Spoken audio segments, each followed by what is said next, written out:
All right. Hello everybody. I kind of dropped out for a couple months there. Pretty much as soon as the coronavirus situation started to escalate, I began reconsidering a number of things.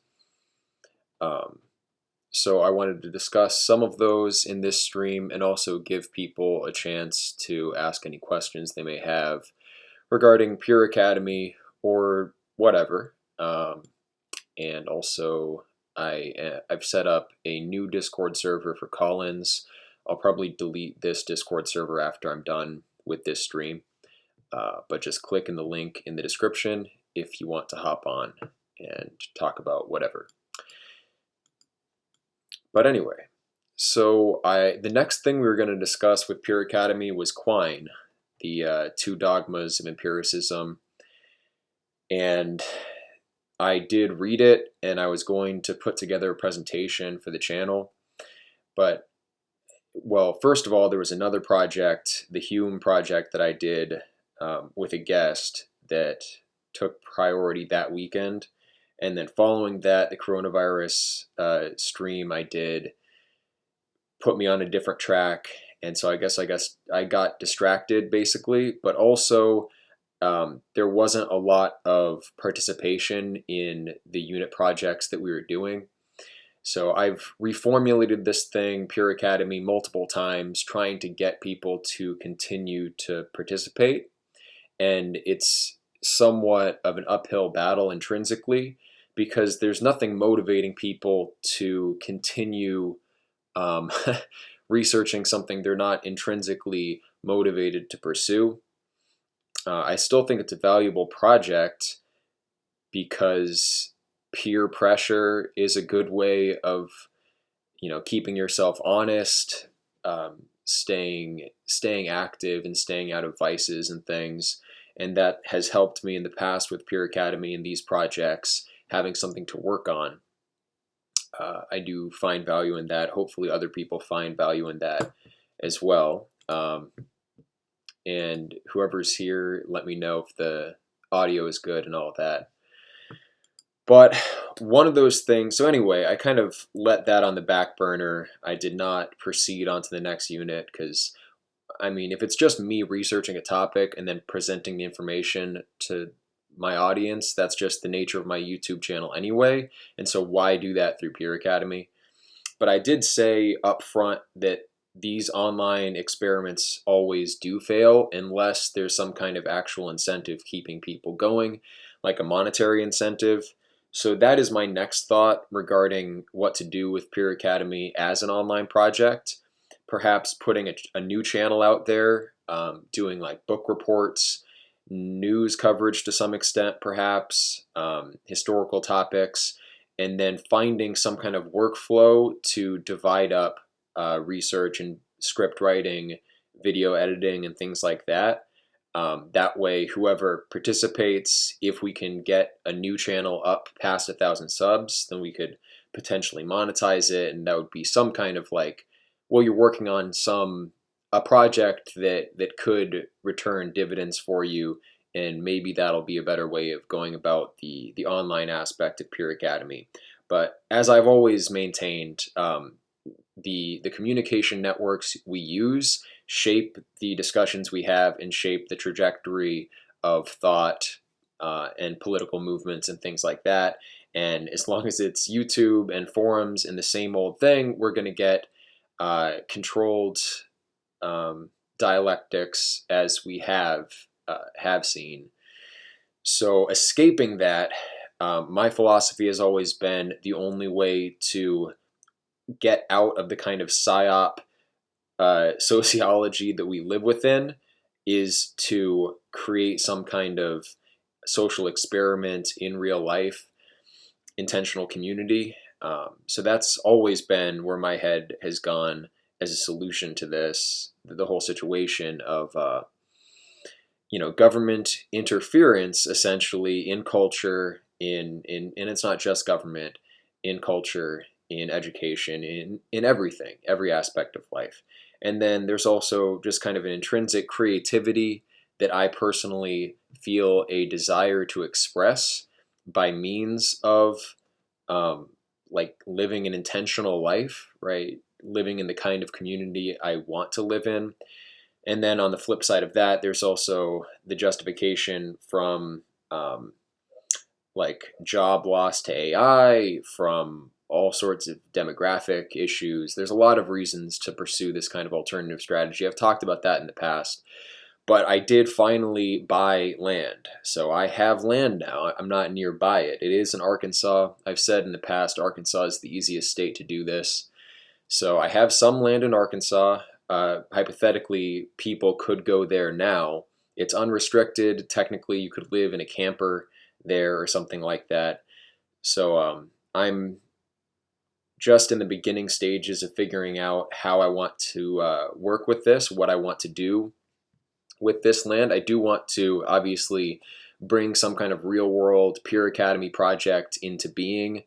It might take the form, like I mentioned before, of like creating a new channel, like a Peer Academy channel, and then whoever is there contributing to videos, and that would be a way of kind of monetizing the communal experiment and keeping it going, so that people don't simply have to bring their own reserves and money into the project, but can potentially gain something financially from it. But that's a ways off. Right now, what I'd have to do with the land is clear and dig a well or have a well drilled and those sorts of things. But if anyone watches this and has a mind to work on this kind of project, some kind of alternative academy, alternative academic system, get in contact with me. But I don't know, I have a bunch of mixed emotions lately because I've kind of lost faith in these communities, these discussions online, and people are simply flaky these days. It's not just a matter of YouTube people. So I don't know. That's also part of why I dropped out for a couple months. I'm just not seeing. I'm not seeing people taking their future seriously. And this was never simply about a diversion or a hobby for me. It's more about I see social trends that people in the dissident right have seen, and other social trends that people on the left have seen. The kind of problems with capitalism, yes, with liberalism to an extent, and also the social fabric decaying. All of these factors. I see this and I say, I can't change the broader society, but I can change where I live. I have children. I want them to live in a good world, not a bad world. And I can't change the world at large at the moment, but I can create this kind of bubble around myself and control my immediate environment. I think that's important. And I think what we do online with YouTube and other communities, that's a part of it. But most people in these spheres are not married. They don't have kids. They, a lot of people are still kind of thinking that working within the system is going to work for them. I have argued against that possibility many times, in that if you join the system, you will be co-opted by the powers that be, not vice versa. They, I mean, our whole culture is a result of government psyops since the 60s when it really ramped up. But going all the way back to obviously Bernays, that was the elite conception of democracy. Democracy is a just system of governance and a just kind of meritocracy because whoever can manipulate the masses, control the minds of the masses, in some sense deserves their authority. And so this kind of psyop focused government is just a feature of our current system. They understand how to manipulate people, how to play with your incentives, and most people don't have the fortitude to keep their ideals when some kind of financial windfall or romance is on the other side of that deal. They're likely to sacrifice their values and go after whatever is good for them personally in the immediate term. So joining the system generally results in people becoming corrupted. That's one facet of it. If you thought, the proprietarians were right, I think you're just not really up on the kinds of tactics that governments have today, the kinds of technologies they have that would render that kind of resistance impossible. That's not a viable route.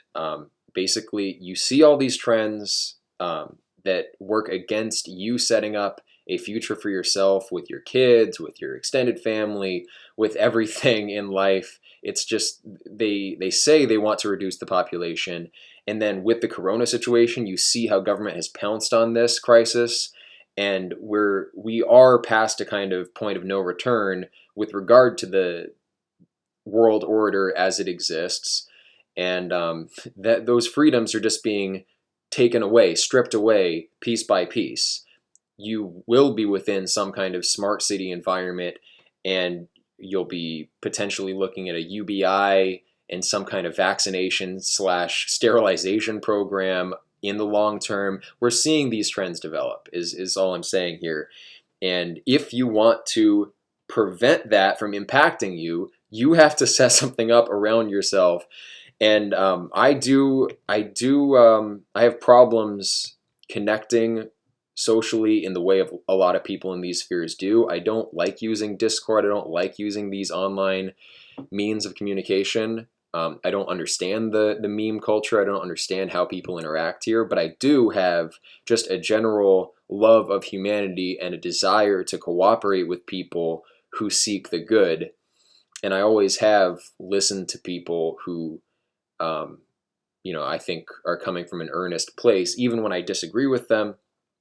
But anyway, I'm just looking at the way things are headed, and there is global tyranny here already, and coming to a greater extent. It's controlling how you perceive your culture. It's controlling how your kids are educated. It's controlling the kinds of social connections you're able to form. Think about like YouTube traffic. They can direct YouTube traffic by demographics. For instance, if they want to prevent women from seeing a certain class of content, they can do that. They can do all sorts of things, directing traffic in clandestine ways. The system as it exists is untenable if you want to influence your culture, your existence, period. You have to create some kind of bubble. You have to control the way your life is going to progress if you don't want to succumb to a kind of global technocracy tyranny. So there's really nothing more to it. That's been my message since I first came on. But people in general are afraid of change, and it's possible to boil the frog and ensure a kind of total victory for the elites if they make the costs of exit of the system greater than the benefits of staying within the system in the short term. So people always take that short-term comfort just as a rule. Our time preference is a factor. So I don't know. I feel a kind of hopelessness because I've been, I don't have a huge channel, but I've always had some kind of audience. People listen to me because I am a smart guy. I think my metaphysics is correct. Other people agree with it too. I think that's going to be the key to building anything that could potentially compete at that kind of mass culture scale down the line, like thinking 30 years down the line, could we build a credible alternative kind of worldview, intellectual paradigm, academic paradigm, whatever? Possibly. That's the whole idea of the Pure Academy project in real life and an alternative academic system. But anyway, I've always had some kind of audience because people recognize I'm not just making things up. I do kind of take the truth seriously. And yet, like a small handful of people have ever reached out really wanting to cooperate on anything in the real world. Part of that may be me and my personal characteristics. I'm not blind to my deficits when it comes to building social bonds. And yet I'm not like the least approachable person out there. And who else is doing this? Like, we should see that there's a need to protect ourselves from what all of us understand. Like, if you understand the history of the current elites, it's deep. It's not recent, right? the Rothschilds and the Rockefellers have been leading what they've been leading for the last 100 years definitively. Like, they have held power ultimately in the West. And prior to that, the same basic Illuminati factors were involved. And then going further back than that, you go to the Medici and their kind of occultism. They were looking at these kind of New Age and Hermetic philosophies in the medieval period, in the late medieval, early Renaissance period. They mastered a lot of them back then and have been using them, weaponizing them to gain control. And the mass democratic PSYOP society is a result of that progression. And obviously, it doesn't just begin with, say, the Knights Templar. There are roots going further back than that. A lot of that you have to look outside of Europe for the roots, but secret societies have been preserving the ancient mystery schools for thousands of years, ultimately. And they are the ones who built civilization in the first place. Civilization, in a sense, was a PSYOP. It began with these religious cults controlling previous hunter-gatherers and exploiting their labor and like reaping the benefits of this whole arrangement by controlling the mass mind and domesticating people gradually. Incremental suppression. I'm talking about the elites generally. There are many ancestral strains contributing to this, but there is a very definite trunk. It's moved around geographically over the years. 100 years ago, it was more situated in England still. Today, it's firmly planted in like Washington, New York City, and it's also in the EU structure to some extent. It's distributed. But they're serious people, and they want a drastic reduction of the population. They want to take away your freedoms. You're not going to be able to do what you want with your life. You're not going to be able to actualize your cultural vision. And people who are still trying to just wage head-on that kind of mass culture battle are hopeless. There's no path forward there. Like right now, I have been watching some of the Radix streams, and those guys, all the people involved in that, they understand that you have to look for some kind of alternative, fundamental philosophical paradigm.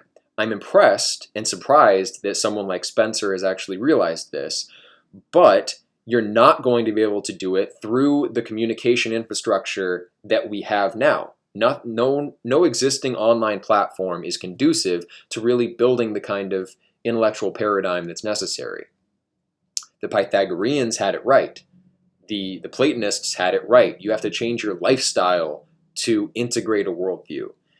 But there are things we can do with communication flows, and ultimately it's a matter of like the project, what they ought to be doing. And I'm impressed that they're kind of on the right track here in a weird way. The thing to do is to integrate all compatible scientific theories, metaphysical foundations, ethical norms, and things like that into something that works. We need a coherent worldview. So what kind of information flows could, in theory, lead to putting together this kind of packet of ideas that work together? It can happen through like an inspired genius who comes out with this new kind of paradigm. In a way, like Newton would be someone like that. Maybe Leibniz was aiming at something like that, and then Wolff kind of went in that same direction, completing his system.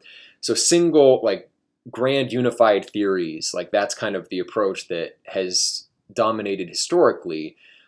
Institutions can do this. The Foundational Questions Institute, Max Tegmark started. They are on the right track doing this. And a lot of what they are hitting upon, I think, is right. Like Tegmark's mathematical universe hypothesis, basically Neoplatonism, is helping to explain consciousness, is helping to explain a lot of things, not in a way where it's like we're removing all the uncertainty regarding these phenomena. It's more a matter of it's a paradigm that works. We can't be certain of the paradigm as a whole yet, and it's not robust enough. There's still like kinks to be worked out. But this kind of structure is the way to go. A think tank like structure, I think it would work better in real life, but hypothetically, you could build some kind of communication paradigm where people put forward, I think this theory out there, this article that I found would fit in the kind of overall Weltanschauung that we're collectively constructing. You could have a way of like targeting, have some way of challenging a given theory that's been put up for inclusion. Basically, you need discrimination, what goes in and what is kicked out, and mechanisms for doing that, decidability. You have to gamify some kind of communication infrastructure in order to do that, right? That's the general philosophy of Pure Academy, gamifying the process of individual research and sharing results so that we have some kind of ongoing dialectic that integrates itself by a repetition of communication between nodes in the system. I've said these things all many times, but it's hard to actually achieve, especially when you can't necessarily like build an app yourself. Like, I'm not a programmer, and I can't like tailor make a piece of software to do this. And so I'm trying to use existing platforms like a forum or Discord channel. But like I said before, the medium that you use ends up having an outsized influence on the kind of discourse that you generate. So that's the rub. Like, I've tried to use a forum to accomplish something that a forum is not suitable for. And I've talked to experts in web design and stuff about what's the right platform to do the kind of things that I want to do. And like, it seems like something would have to be built. So all of that was just to say that the project of creating a new kind of foundational worldview for, call it a Western Renaissance, or call it, just a new kind of future in the midst of a hope for a future, a seed for a future in the midst of a decaying culture and civilization. One way of doing that would be an online paradigm to create this gamified framework for bundling a set of theories together that do in fact work together, and then you can test that whole bundle against other bundles. This is the kind of epistemological notion that Quine goes for with his holism. No fact stands on its own. Ultimately, to compare two theories, you have to compare their entire like embedded theoretical underpinnings. So you can only compare whole worldviews against whole worldviews. And this is why I think metaphysics is on the table, because even though independently we can't use like some justificationary principle to confirm one metaphysical principle in isolation against another, except perhaps we can use parsimony and things like that, internal consistency, certain like criteria for judgment we can use in metaphysics, but more essentially, we can look at the results in terms of the explanatory power and simplicity of a given metaphysical scheme as it impacts the rest of the sciences, as it impacts these other things. So I think metaphysics is very much on the table in light of the current kind of trends in epistemology, that we do have to think holistically, worldview against worldview, and so that's like the task is to set up a whole worldview. It's big, but I've been following these threads of different intellectuals who are putting something together that I think could work. And interesting in terms of the online aspect of this, interesting community doing this are the Christian idealists. Inspiring Philosophy is one big channel. I don't particularly like his videos, but Johann Ratz is another channel. He's a smart guy. I've met him a couple times. And then there are a few others that I'm not so familiar with. Something Rasmussen. He's online sometimes. And then there is this philosopher. He's not a Christian, but Bernardo Kastrup. Bernardo Kastrup has something very similar to my worldview. He's also Schopenhauerian and, appreciates Advaita Vedanta and stuff like that. So I think I'm seeking out this core of a metaphysical approach that's similar to Neoplatonism, similar to Schopenhauer's philosophy, but also, using quantum mechanics, using certain interpretations of quantum mechanics, and that can help us to interpret broader scientific phenomena.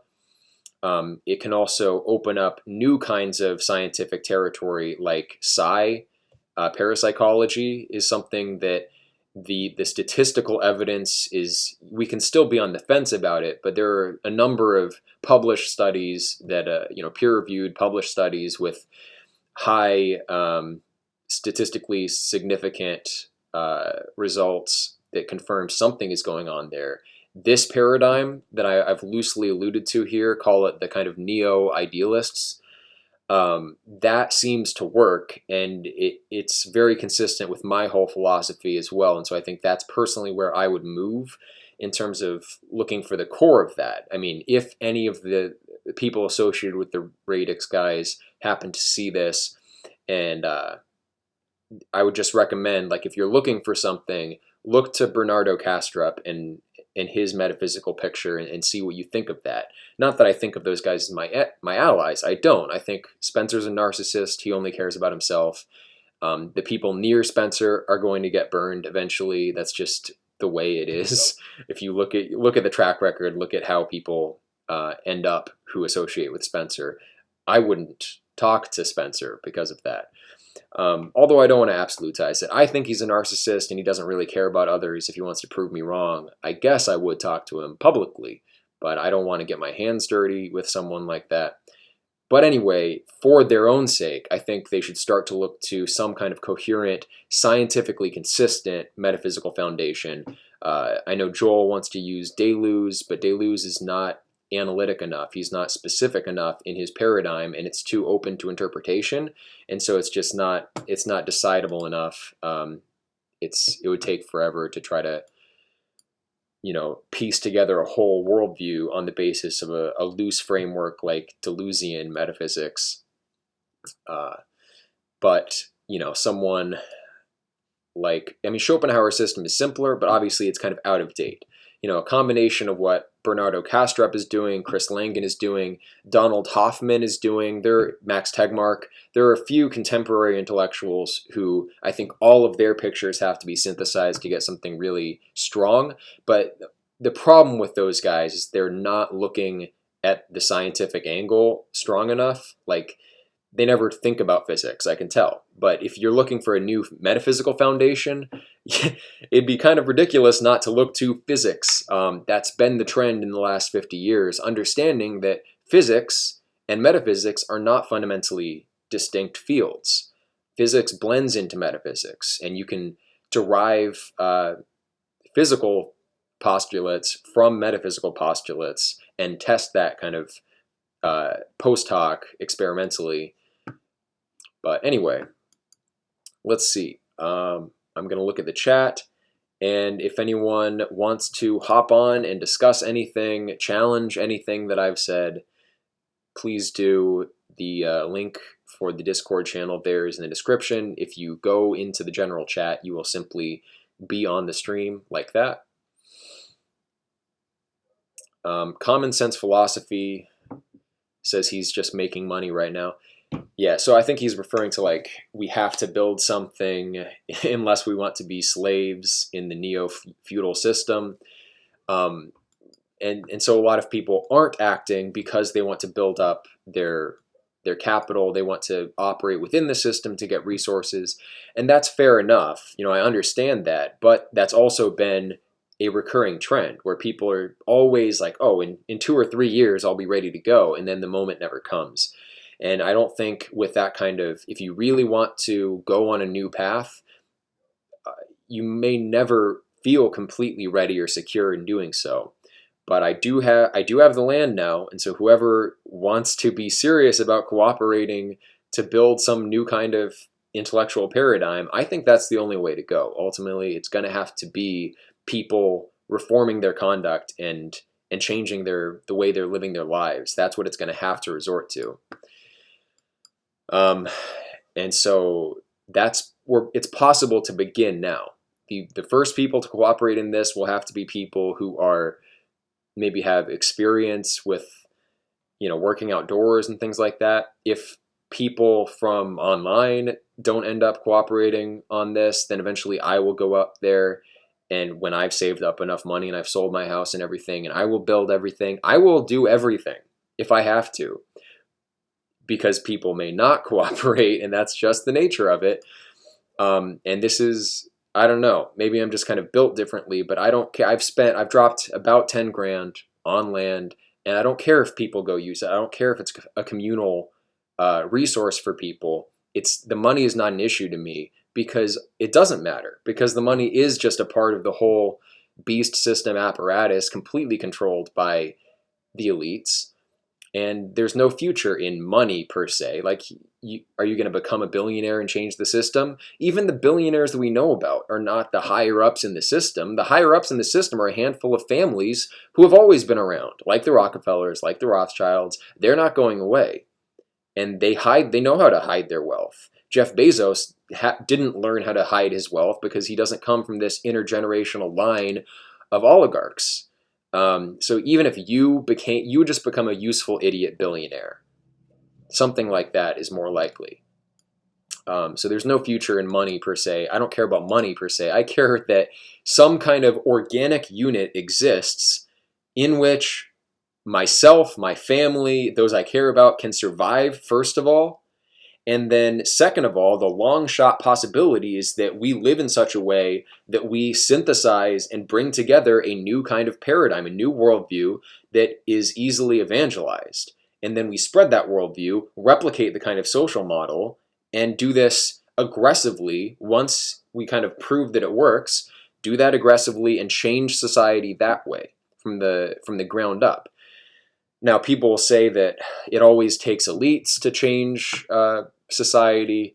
I think that is obviously fallacious because it's derived from induction, and technologies change, society changes, the way that society changes itself changes, and so we can't a priori rule out the efficacy of some kind of bottom-up strategy, not a populist strategy, an elite, technocratically minded, cognitive elite strategy that comes in a kind of priestly way, comes with the whole system and evangelizes it to the masses. That could work without the kind of financial elite. Yes, you need an elite, but I don't know that you necessarily need a financial elite, and you can build to that. And it's not that I don't want to work with a financial elite if possible. But I see that someone has joined the voice chat, so you go ahead and just wait there. I'm gonna look through the rest of these YouTube chats, and then I'll put my headphones on and talk. Okay. Democracy is the alliance between the rich and the poor against the middle class. But those dynamics do change, and it's always contingent, right? You don't want to. One of the things I don't like about the neo-absolutist circles is that they come up with these political dictums that are supposed to be universal laws, and they're not, right? The technology, as tech changes, as social connections change, the dynamics change. So, I mean, these are good heuristic guides, but we don't want to take them too seriously. Chinese Characters says, why not relocate to Singapore or Hong Kong or Taiwan? Since you have familiarity with Huaren already, and at least you could raise your children in a decently sane society without foregoing digital tech. Well, I mean, they're all part of the same system ultimately. China, Hong Kong, even Japan. And the oligarchs are the oligarchs. They are worldwide. They have virtually absolute power, and they are, I mean, I'm not going to have any more freedom there. It might be comfortable, but I don't like the idea of the kind of digital credit score, social credit score, like top-down manipulation. It works, but there's a scale of it. See, that's part of my philosophy too, the technocratic management. Like, that's how we change society. We tell people what to do. We give people privileges based on their performance. That's a kind of Prussian meritocratic ideology that China has adopted. Other East Asian societies are beginning to adopt. But I don't think it works on a global kind of scale or even a national scale. I think the way to do that is to have modular community. So when I said before, like you get a worldview, you colonize effectively, you can have variation in all of these colonies, and that's the space for the freedom that I really care about, and that's what doesn't exist in the East. This where you could potentially go out and start a community that is truly like beautiful or novel even, or it has something going for it. But and then Chinese characters again. Personally, I'd feel more comfortable trusting Singapore's elites, knowing that they at least try to be competent governors versus Western liberal societies where the politicians don't give much of a damn. Yeah, but it's really not a guarantee that in 30 years it's not going to change. Like they lifted up the American middle class for a time when it was convenient for them, the elites, but they will suppress the middle class. They will suppress any class anywhere in the world because they only have allegiance to themselves, right? The elites form their own social networks. They are their own in-group. They don't really care about the masses anywhere. In East Asia, maybe they are lifting up the middle now, but we'll see, right? It's not in your hands. I want a situation where it is in my hands.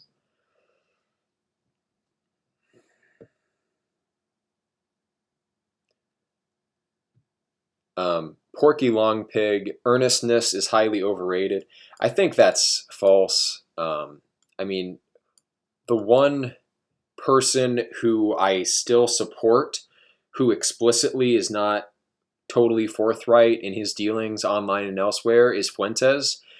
And because I know he's more than just a traditional Catholic, I know he understands the esoteric aspect. But that's part of the whole deal. Like he really wants to improve the world, but he's using arguments that he knows he can't ultimately defend. Like nationalism, he's smart enough to understand the problems with nationalism, but he understands also the optics of it in the current situation. So like really changing the mass society, I think, is hopeless. But and this is where the truth in Porky's comments resides. Like earnestness is overrated in when people want to change mass culture in some way. Doing so from an earnest perspective is not going to be possible. You have to be kind of Machiavellian about it, um, and yeah, care about optics. So that's the only sense in which I agree there. But ultimately, the project is build a new philosophical foundation and worldview to integrate our knowledge, and that has two sides to it. One, it can rejuvenate Christianity potentially, basically come up with a scientific theology. Look at Johann and Ratz for that. On the other hand, it could be a matter of a new religious conception altogether. Or on the other hand, it could be that this, like if an internal group has some kind of scientific coherence and they're able to make predictions on an integral basis that the kind of compartmentalized academic scientific establishment can't, then they could make technological progress that the establishment couldn't. I would suspect, particularly in things like parapsychology, and then exploit that to expand into areas, into spheres where they can't still. Um, but again, I think I'll go ahead and just move on for now and talk to the Discord caller. So 1 second. And let me know also if the audio is okay here.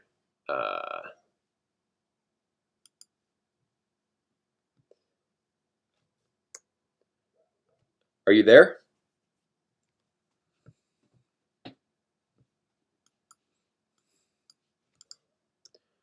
Okay. Hey, how you doing? There? Hello? Yeah, I can hear you. What's going on? Yeah, I can hear you through your stream. Okay, can you hear me in Discord? I'm all right. I actually jumped in kind of late. Hello? Oh, Yeah, I can hear you. What's going on? So go ahead jumped and in kind of late to the stream, so mute the screen. Mute the stream. Can you hear me in Discord? oh, hold on, I need to mute myself. So go ahead and Okay, so that's go ahead and set up like push to talk and also pause the stream. Okay. Uh, now. Yeah, now it's good. What's going on? Gonna have a few seconds of feedback. It looks like.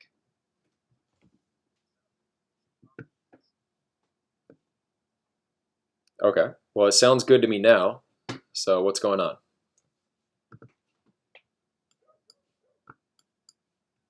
Okay. Is it all fixed? Yeah, it should be. Don't listen to me in the stream. Listen to me in the Discord itself. Yeah, yeah. I just muted the stream. Sorry about that. Yeah, no problem. So what's going on?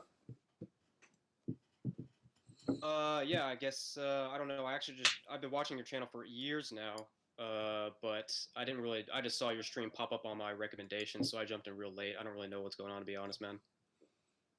Oh yeah, okay, no problem. I was just kind of reviewing why I've dropped out of making videos for Peer Academy lately, and kind of my just changing strategy, looking forward, feeling the urgency of actually going out and like creating a real physical institution as opposed to purely online experiments. I discussed ways of reforming Peer Academy again, because the main issue there is the incentives and the limitations of the communication platform. So, on the one hand, I thought maybe it would be good to reform Peer Academy in the lines of some kind of collaborative project rather than independent research on a shared topic and then a discussion, something like we all contribute to making a video together or something like that. I don't know what people would think of that. And then on the other hand, I was talking about how I bought some land finally in Arkansas. And so I'm looking to eventually, Nice. yeah. So I'm excited about that. But what are your thoughts on that changing Pure Academy somehow? Hold on, you cut out. What are your thoughts on changing Pure Academy to be a more collaborative production than independent research? Well, I don't know. To be honest, I never really got into the Pure Academy. I sort of looked at it from afar, but somehow I just couldn't find myself to get intrigued with it. I mean, I'm into, of course, I'm into ideas, and I think they're important. But at some point lately, I've just gotten to, just gotten tired of thinking. I guess to put it in simple terms. And of course, I'm trying to get land too. I don't know if I can offer really anything decisive or interesting about the Pure Academy angle of the discussion, but Yeah, I mean, it's a long shot to try any kind of organized, project together online. So it's worked out for some people. But was there anything else that you wanted to talk about? oh man, not really sure if I'm not really sure. I don't really have much to input. I was gonna maybe try to interact, give you something because there was nobody else calling in, and I just figured I'd hop in. Uh, I'm probably not as nuanced as you on the ideas. Like I said, at some point, I get tired of thinking, and I come from a different perspective, philosophically, and well, religiously and philosophically. So, I think uh, I'd like to try to find some way to make everything compatible while allowing everyone to stick to their convictions in terms of building this kind of community or just a new paradigm amongst people who are just caught up in normie world. Right. So that'd be like looking for a modus vivendi. How can we all cooperate and get along without necessarily arriving at a shared dogma or total consensus? And that I think that's respectable for sure. Yeah, There, because I don't think that we will. I mean, people have different things, even just in terms of the Fuentes thing. I'll just mention Nick Fuentes since you brought him up. But like, you know, there's uh, I'm not a traditional Catholic. I am Christian, but I'm not a traditional Catholic. And we've even just going on that, how much we share between Protestants and Catholics, and how we don't even get really along today. I mean, that's going to be hard, and nobody wants to forfeit things that deeply held convictions. But I still think it's not just for the sake of expedience, but I think it's still morally justifiable to try to find common ground in some way. And build communities, you know, in that framework. Yeah, right. Well, I agree that it's good to try to build communities in that framework, but I'm not as pessimistic about arriving at consensus. I think if you look at, say, the history of science, we do kind of gradually narrow down to a set of possibilities. And it's never complete consensus, but we do have a way of kind of weeding out certain ideas to the point where very few or almost no one holds to previous scientific hypotheses. Theology seems a lot less malleable because they're able to kind of double down on whatever epistemological standard they personally want. But then the obvious problem there is that we know that the church is supposed to be united, and yet there's all these factions, and no one can agree about like basic issues like free will and things like that.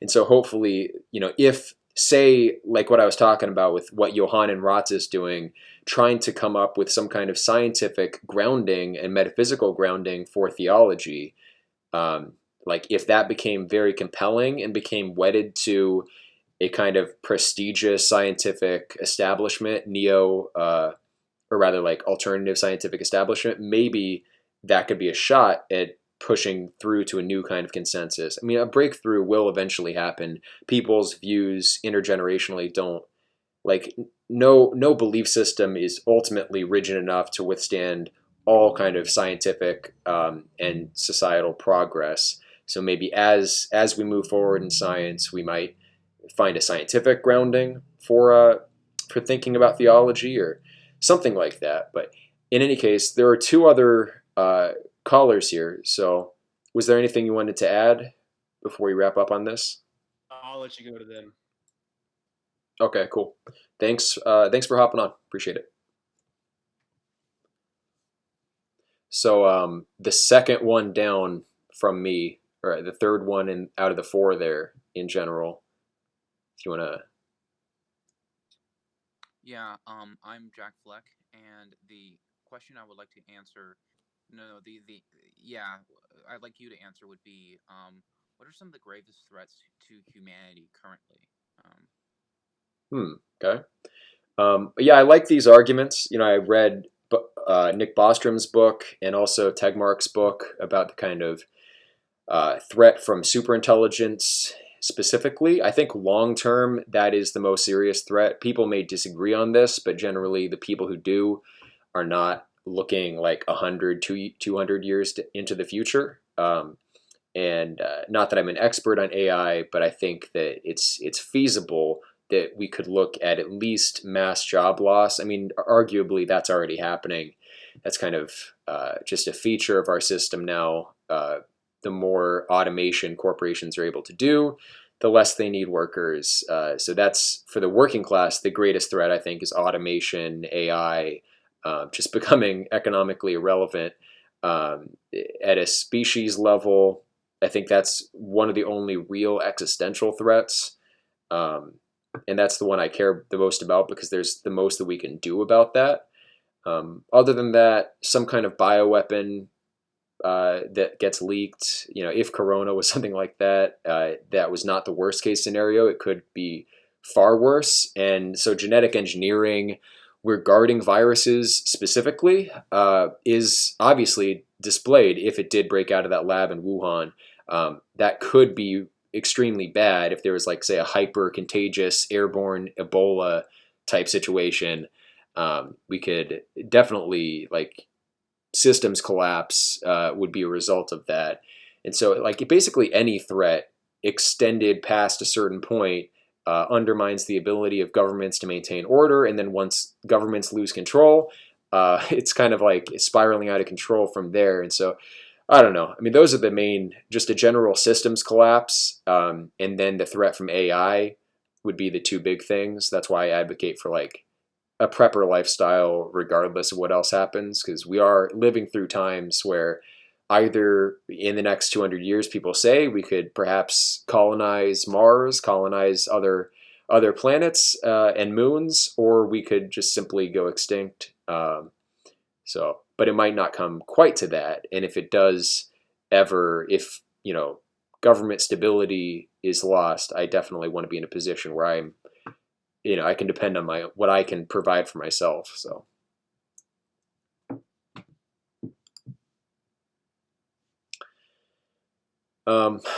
But let's see. Someone else. I did not do this the most fair way. Someone else was waiting here already, and so the last person in the queue there, if you are still here, go ahead and unmute.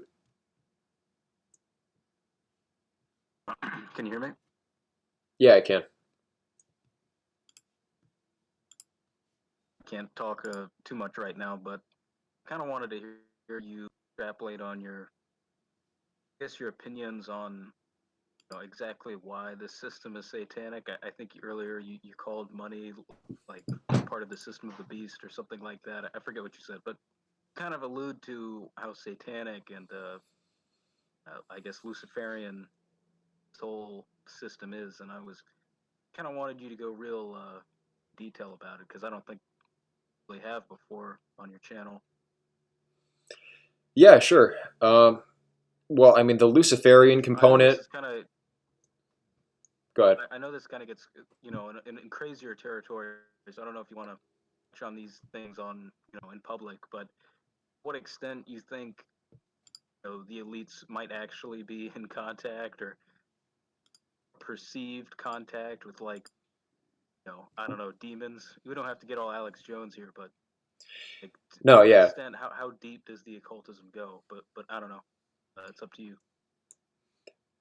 That is a big topic, and I'm really not the expert on a lot of these issues. I think Jay Dyer has addressed a big chunk of what I would want to talk about in terms of the contemporary elites.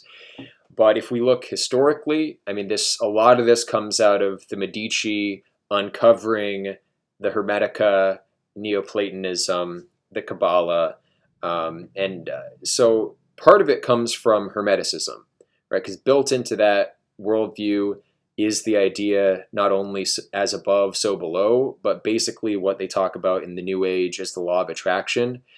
And this is like a method of bringing about social change by archetypal patterning, essentially, that begins in the ideal realm.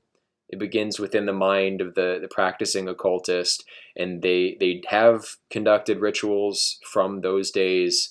I mean, people have to remember, like, people used to study magic in university and get a degree in magic as much as they got a degree in theology or medicine or other things. The alchemical tradition was more of like an independent pursuit of transforming the soul substance and kind of bringing it to a higher state of vibration, higher kind of vibrational frequency. So these trends are present in the New Age, where people say we're going to move from kind of like a level 3 dimensional reality to a 4-dimensional reality. Various New Age cults will talk about this transition and how a lot of people won't make it through this transition. The origin of that is Hermeticism, and so that's where you see some of this kind of left-hand path aspect of perennialism come out. As I see it, basically in the Western tradition, perennialism breaks down for the right-hand path into Platonism and I guess some esoteric schools of Christianity, and then the left-hand path, it would be like Hermeticism, Kabbalah, and then that's diversified from there significantly. But that's, I think, the basic roots of it, and that what distinguishes the left-hand path from the right-hand path is the active application of magic to change society. And the right-hand path would not condone that. It would be more about the seeking knowledge to transform yourself. So alchemy can go both ways. And it's not that Hermeticism is automatically going to be left-hand, but that's fundamentally, I think, where you see this core emerge. And then in Elizabethan England, you have John Dee and Francis Bacon, and I think there's massive social engineering that went on at that time, specifically around Francis Bacon. So people talk about like the Shakespeare-Bacon hypothesis. I think the correct answer there is that Bacon was leading a team of writers, among whom was the actual William Shakespeare. And these plays were a means of achieving these kinds of like sigil magic, archetypal patterning, social transformation. It was a psyop. Shakespeare's a psyop. And then other things, like Bacon kind of popularized the experimental method, and his statement, like people forget how important Bacon was for the early modern philosophers like Descartes and even obviously Locke and all the way up until Hume. People are still referring back to Bacon and his legacy, but really it comes back to John Dee and his the angelic language that he supposedly like channeled from whatever beings. That's some of the earliest direct connection between like a world power establishment, government structure, and channeling demons. So they may call them angels, but if someone wanted to look into like the scientific possibility of communicating with interdimensional beings, Johann Ratz, again, look to some of his videos. But I mean, ultimately, I think this case can be made fairly simply if you rethink like the nature of space and time. And physics, as we understand it today, is saying that space and time are emergent properties. They're not fundamental. They are projected in the first place out of a two-dimensional state into the three-dimensional state that we observe, or four-dimensional state that we observe. The holographic principle basically proves this. And then there's also the idea of the universal wave function in Hilbert space. Some physicists will treat this as a mathematical abstraction and fiction in a way that kind of conveniently puts together how we interpret the evolution of the wave function and the changing probability fields that we observe in quantum mechanics. But if you take it seriously as an ontological postulate, all information distributed through space is really non-spatially distributed and integrated in a multi-dimensional kind of abstract space called Hilbert space. And some of these guys in the spheres that I was alluding to before, Ratz, Kastrup, Hoffman, they're talking about consciousness exists in that Hilbert space. Also the integrated information theory that I looked into a while ago. If you watch that video, I talk about that. So yeah, that also points to this existing in this kind of information abstract space. And if that's the case, integrated aspects of the universal wave function, they're disintegrated from each other, but have like locally, relativistically, but are part of the macro structure. The possibility would be there in theory for structures within the universal wave function to impact each other by this kind of archetypal resonance, as opposed to physical interaction, causal interaction. Causality, time, space, that's an emergent property. It's not, I think, the fundamental. And so we're coming at a kind of scientific picture of the world where we could make interpretations about claims of contact with demonic spirits and things like that. But I won't get too much deeper into like the mechanics of how that would work. I think people have been contacting other beings for thousands of years, right? That's arguably a big part of our survival strategy early on.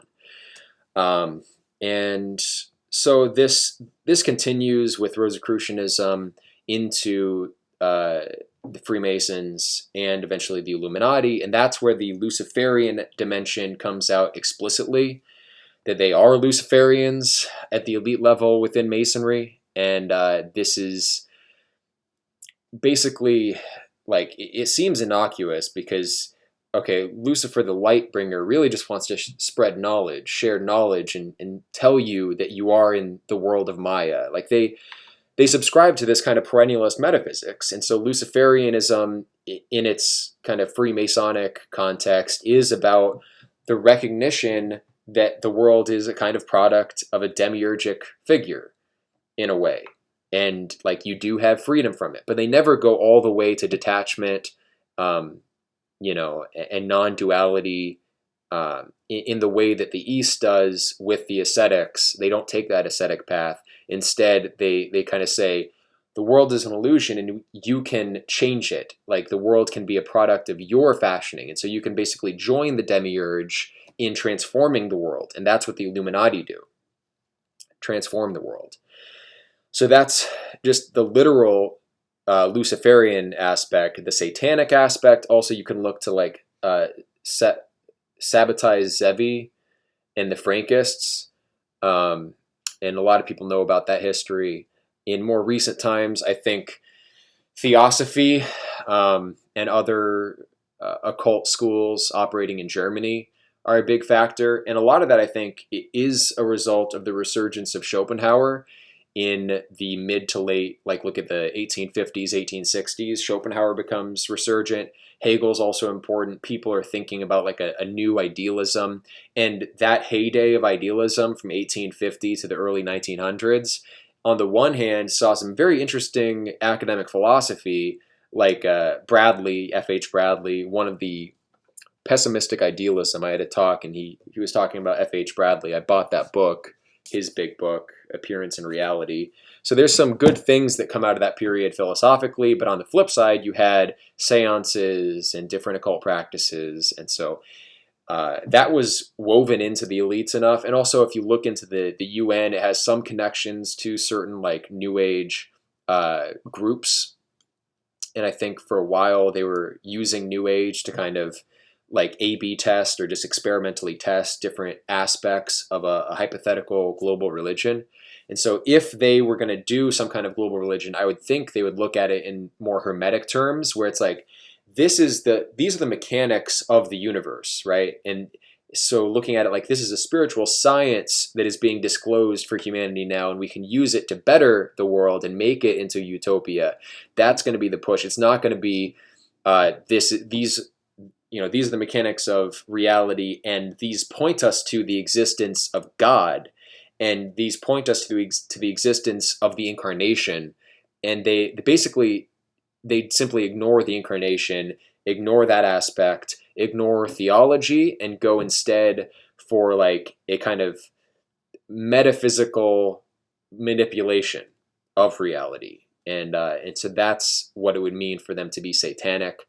They what does Satan want to do? Reject God's authority and create his own order himself.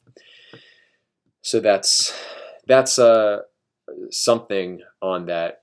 Now he dropped out, so I don't know if he had a follow-up to that. But let's go back. If someone else wants to hop in, the voice chat is currently open, but I do have a lot of YouTube chat to look at still.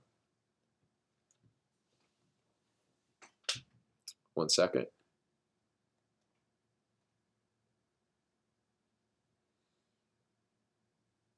Jack Robin. Yeah, look at the Amish. They would be the survivors. I would say, yeah, except that they have renounced technology and they're not likely to come to a new kind of global worldview. I think they are definitely stuck in their way of looking at the world, and that will last. It's more durable, but it's not anti-fragile. Anti-fragile systems have to be able to evolve and adapt. The Amish, they're simply really robust. I actually have a question. Hey, what's up? Yeah, my question would be, recently, because of the coronavirus, we have had people like Bill Gates being promoted by the media, and similarly, I've seen in comment sections that like a lot of people are like kind of being skeptical towards Bill Gates as a legitimate authority. So, I mean, is this a good or bad sign of like people waking up or not? And like, how is that related back to globalism, the kind of globalism that you were talking about in its satanic forms? Yeah, I have noticed people are skeptical. I mean, a lot of that is just there's been a gradual progression of conspiracy theorist arguments over the last 20 years, especially. I mean, I used to see like InfoWars stickers growing up in California, way back, and it's only kind of spiraled from there. I talk to people in real life, like every week. I'm meeting somebody who has some kind of serious doubts about the system in general, and coronavirus. The fact that we are seeing these mass protests to like open up society again, I think that's just showing like people don't trust the elites anymore. But I think they're factoring that in. I don't look at this as like a possible path of mass salvation, that like we'll just stop believing in the elites and demand that we change society somehow. Like there's no method of organization to unite these disaffected people. But yeah, like mass faith in the globalist institutions is at a low. However, on the other side, there are like intellectual, kind of bougie white people who do understand the arguments for some kind of globalism, and so ideologically are sympathetic with the project, even if they may criticize someone like Bill Gates. But I think there's enough of a core support in terms of populist support still for the globalists that the disaffected right wingers and some on the libertarian left, they just don't matter. So, did that answer your question?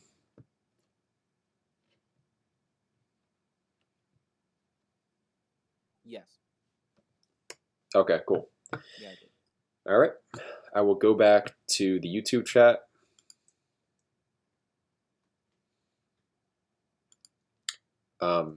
Okay, so big wigs to the gibbets. Is it really feasible to exit from the technocratic system? It seems futile to me. Long term, if they have their way, it will be futile. But I don't think that things are going to change so rapidly that in the next 20 to 30 years, we couldn't set up some kind of alternative academic system that makes serious breakthroughs. Even though in one sense, this is a minoritarian strategy, this is a kind of, Benedict option, let's go and just create a bubble around ourselves and have somewhere to survive. In one sense, that's what I'm advocating, but in another, it's a Hail Mary saying we have to set up this alternative so that really, really rapidly we can put something together that's very coherent, that's appealing, that appeals at all the different levels in terms of recruiting others, and then spread really fast, or develop through a new kind of scientific paradigm, develop directly technologies. The big way of actually doing this would be software.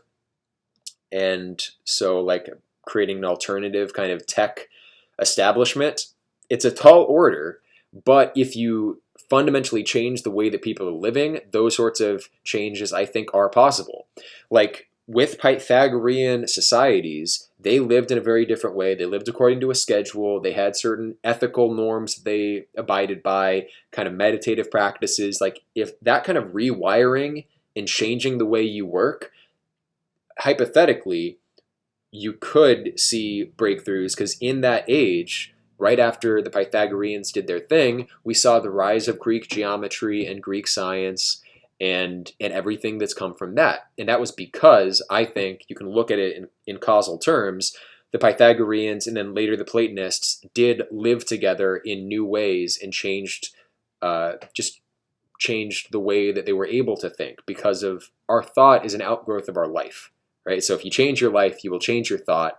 And so hypothetically, we could put together a new scientific paradigm that could challenge the elites in terms of what it's able to produce, in terms of like an alternative tech industry, perhaps, or in terms of alternative, using parapsychology, using whatever, propaganda. We'll be able to find some area where the establishment is deficient that we can exploit. And so it's the only shot. Like that's just it. The technocrats will win unless there's a mass collapse for whatever reason, something they're not factoring into their predictions. It's the only way of doing this, because anything done without changing lifestyles will simply be trying to compete on a par with the globalists and the big, with Harvard and with the big universities as they exist. So I would think that if I get Pure Academy in real life running with people and we're putting out videos showing what we're doing, we're really, creating a synthesis that works for people and is appealing, then we'll start to recruit some really talented people. Because why I have faith in this strategy is that there are disaffected geniuses like Chris Langan. He's based and red-pilled and the highest IQ guy in the US, and he never got opportunities offered to him from the system, even though he demonstrably has the highest IQ in the country. So there are geniuses out there who don't have an option. I want to give them an option. So I think that's the competitive edge that you can hope to gain on the globalists. And also, of course, just being on the side of good and having faith in God. Hopefully that will make some kind of difference.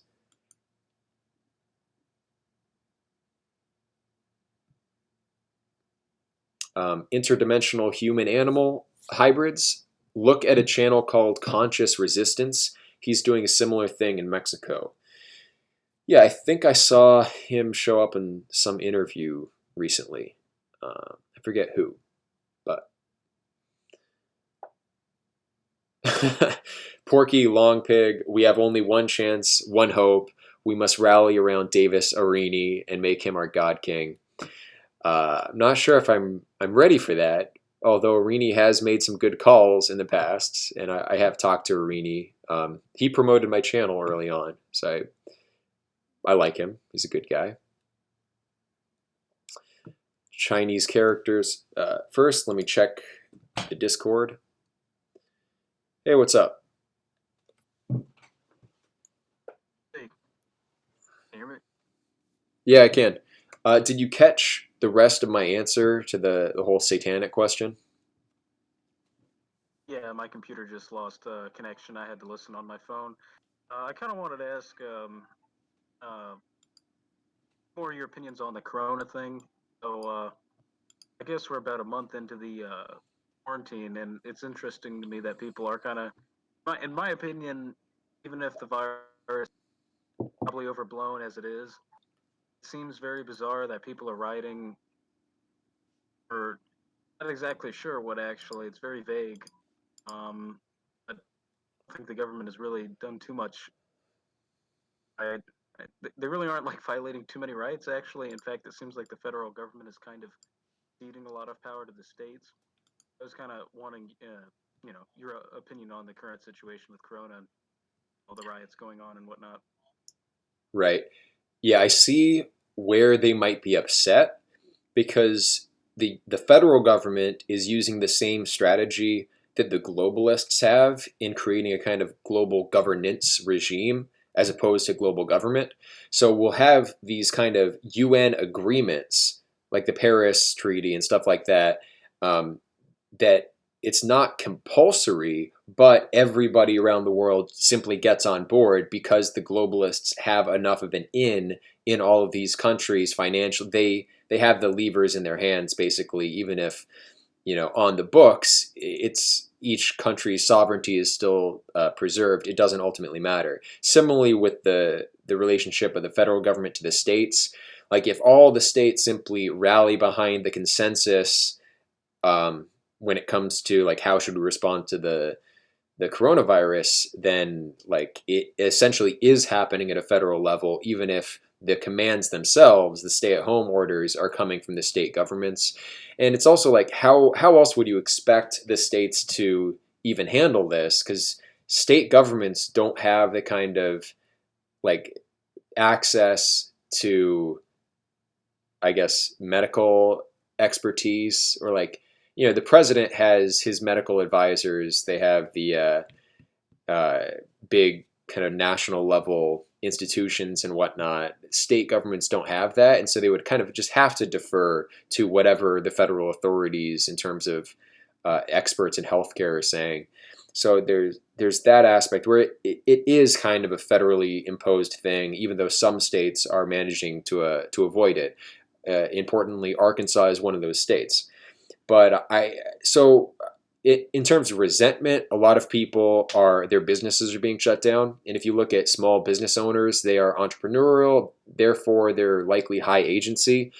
And so when you piss this class of people off, small business owners, they will be the ones to go out there, print up their signs, and make a lot of noise. And so I don't think it's a lot of people ultimately, but it's disproportionately the people who have been impacted by this, including that kind of small business owner class. And these are people who are able to rally people to their cause. So that's part of it.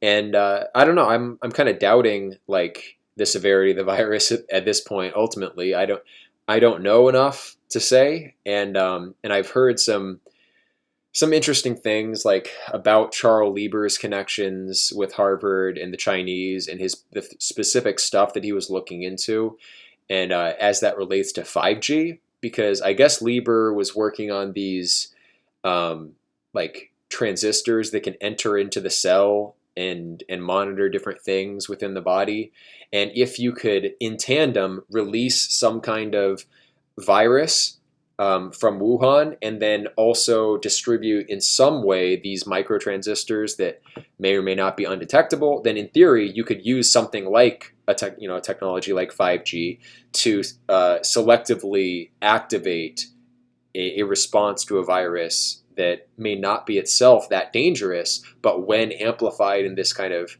artificial way, could become something where on demand you could create a crisis and create a medical crisis where medical tyranny takes over. And as far as I can tell, all the technology exists for them to be able to do this. And if they would want to give themselves a button that they could press, where it's like, now we have a pandemic, everyone stay home, we're shutting down the economy, government's taking control.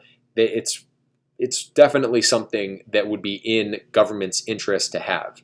And so where's the resentment coming from? They're seeing that the developments as they've unfolded are conducive to centralizing tendencies, and I don't blame them for that. And I'm also not even sure where I fall ultimately myself. So yeah, I don't know. We'll have to see in the fall. If there's a big spike in the fall, then maybe the virus itself was something that we had to be concerned about. But like I said, I don't know. Um, but the guy who just hopped in, what's going on?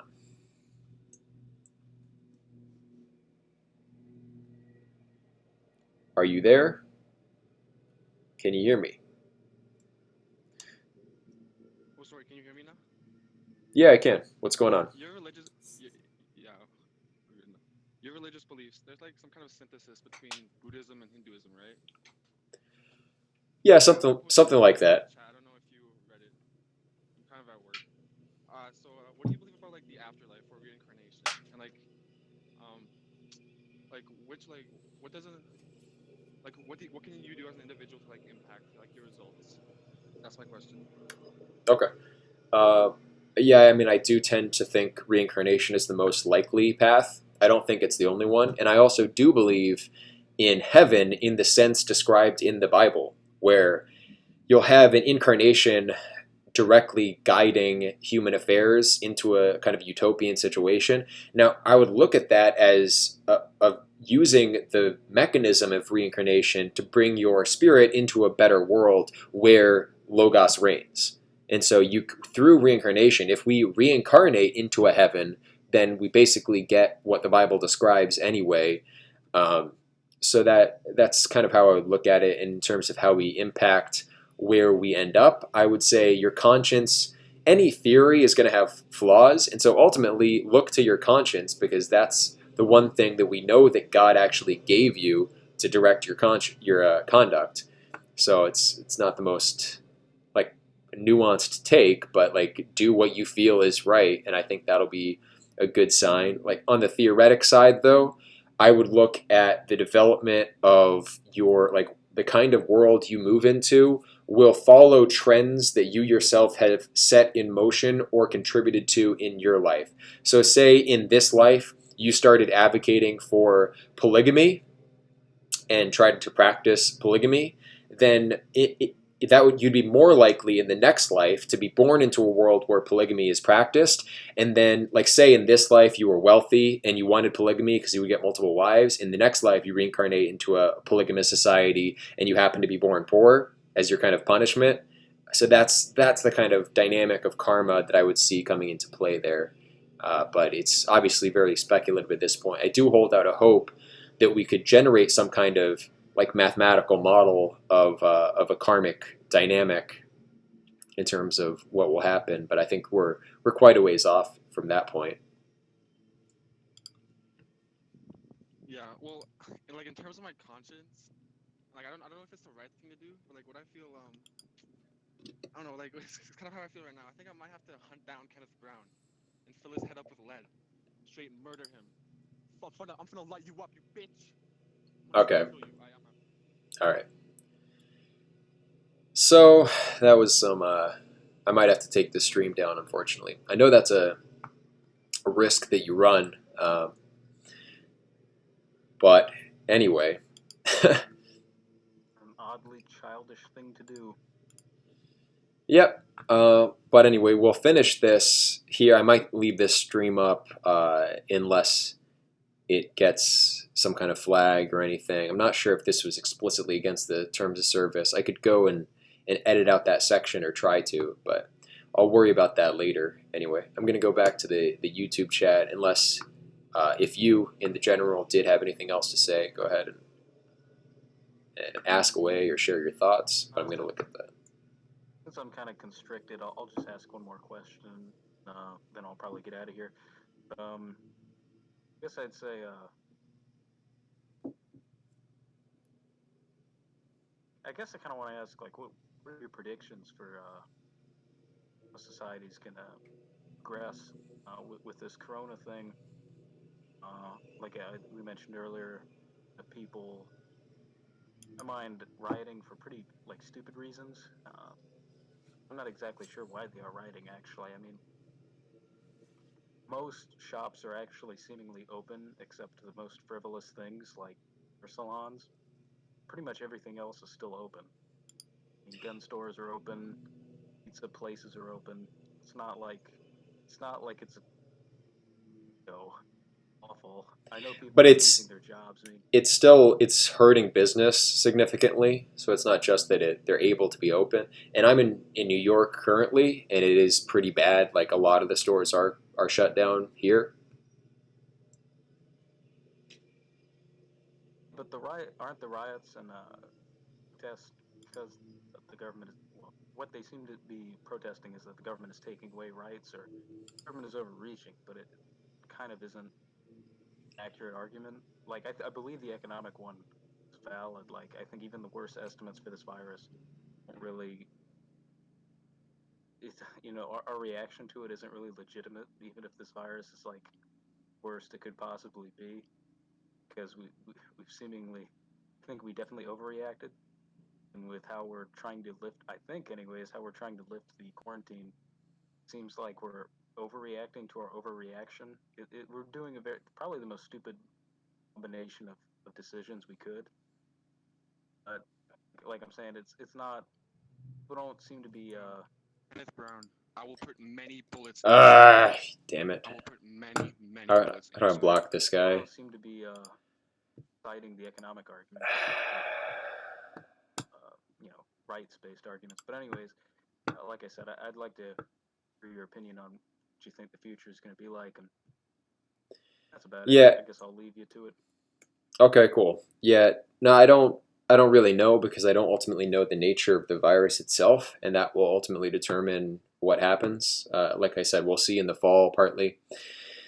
Beyond that, I think like rights are in a sense being stripped away in that whenever people voluntarily submit, they comply with these sorts of measures, they're legitimating it and making it that much harder for people to resist the authority of the state in the future if they wanted to. So the social precedent of everyone simply complying is the reason for the riots. They're afraid that if everyone simply sits down and takes whatever the government says and takes the government's information for granted, then that's simply building up a kind of compliant populace, and that will not be good long term. But anyway, I'm going to go ahead and in case that guy decides to try to jump back on the Discord, I am going to get out of Discord. So that'll be it for calls, and then I will go through the rest of these YouTube comments and then probably wrap up. I might just have to delete the stream at this point. I'm not really sure. So, Darius the Great. I think the issue is that his metaphysics necessitates that he attempt to combat evil actively as opposed to distancing himself and isolating. Yeah, basically you got it, Darius. and I would defend that position. Although there's a limit to it, I think it's technically possible by isolating yourself and living more like a monastic existence. It's possible to achieve what would be called like nirvana in Buddhism, or the state of samadhi in Hinduism. And if you could do that, then the kind of karmic chains that bind you to this world, according to Advaita Vedanta, would be dissolved. So I don't have enough evidence really for that, and so it's a possibility that the monastic path could still work, but only if you take it all the way. And if you do a half measure and do like a bad monastic life, then the same karmic dynamics that, like, if you don't resist the evil of the world and basically don't fight for good, then you're going to reincarnate into worlds where that same dynamic is carried out, where people don't fight for good and let evil take over. That'll be what you face unless you go all the way with monasticism.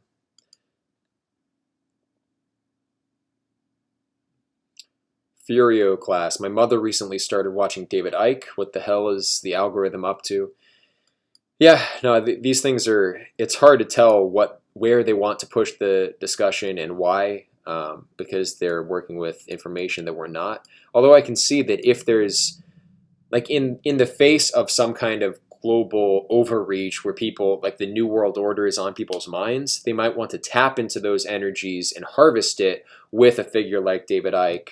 I think Alex Jones was a figure for some time who harvested those energies in a similar way, controlled opposition. So, Darius the Great, you can see the visible frustration that effectively nobody is actually as serious about their views as he is, Darius. Well, yeah, I mean, it is kind of that. Like, people aren't serious, and that's just the way it is. And for me, it's like, I do have this kind of empathy. I want to cooperate with people. I want to help people. I do want to make the world a better place. And I think that those who feel this way should work together, regardless if they have differences now, or if they don't necessarily like each other even now. You should work with people who have the good of the world at heart, but not many people have the good of the world at heart. And the people who become visible tend not to be the really virtuous people.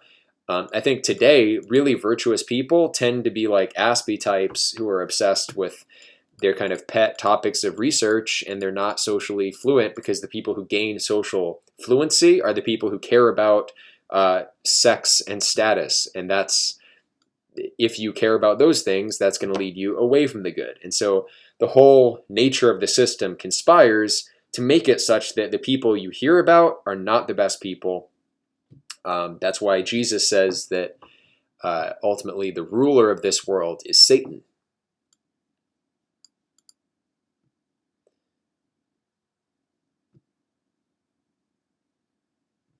Common sense philosophy, we have to create our own secret society, something like that. But you couldn't do it online. It wouldn't be secret. To really do that, you'd have to create a physical institution or a network of them.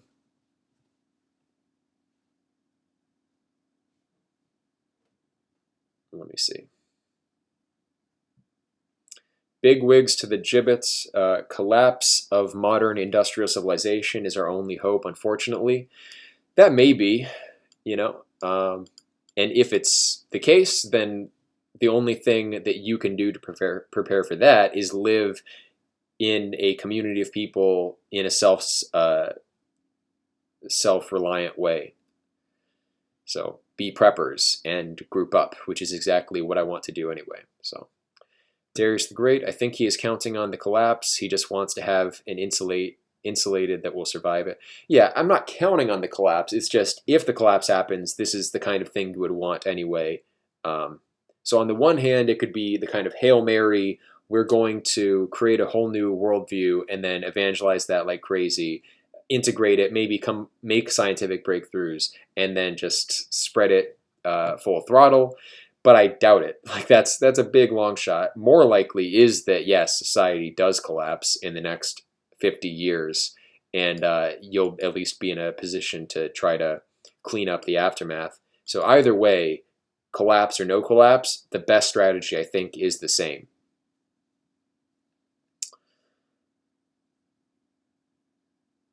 Chinese characters, I agree with you, Ervil, but I'm telling you the West's dissidents even aren't in the mood for this. They still cling to cultural liberal norms, values, as if it was a sacred birthright, to totalizing. Yeah, I mean, I think the thing to do is to push through liberal values. Not like this is the idea of like radical tolerance. This was talked about like, 10 years ago, basically, where I forget the name of the guy, but someone firmly on the left was saying we ought to tolerate black nationalists, white nationalists, extreme Islamists who themselves are not tolerant. We should still tolerate them being that way in their own spaces. And that logic taken to its extreme would allow for this kind of many let a thousand flowers bloom, run a ton of social experiments, and see which one comes out on top. So liberalism can be the experimental platform that we need to generate the new paradigm, which itself, the one that wins out, or the couple of them that win out, may end up being more authoritarian and less liberal. So liberalism can be that rationalization to push through to a new kind of meritocratic hierarchy.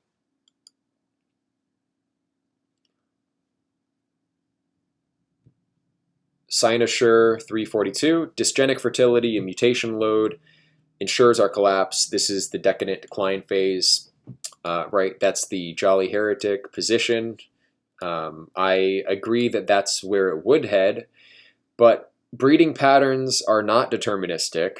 They can be changed. So if the kind of community that I'm talking about were to spread radically, and you could do that also through rapid genetic spread and organize society in order to facilitate that, then you can maintain some kind of high IQ population. And an important thing to remember about the dysgenics is that the bloodlines that were really high IQ, like the Victorian era type European, they are still here. Those bloodlines are still here. Some families have continued to breed in responsible ways. And so there still are people that are good, that don't have a high mutational load, right? As long as those people can have a high reproductive rate, there's no reason that we have to go to idiocracy levels. Like, it's not in the cards already. It just takes a lot of work to push against that kind of trend. Now, I do think that the civilizational cycle in the Spenglerian sense is kind of deterministic in that this civilization as we know it is going to collapse eventually, right? It'll become more authoritarian, rigidify, become less adaptive. Some other model will take over.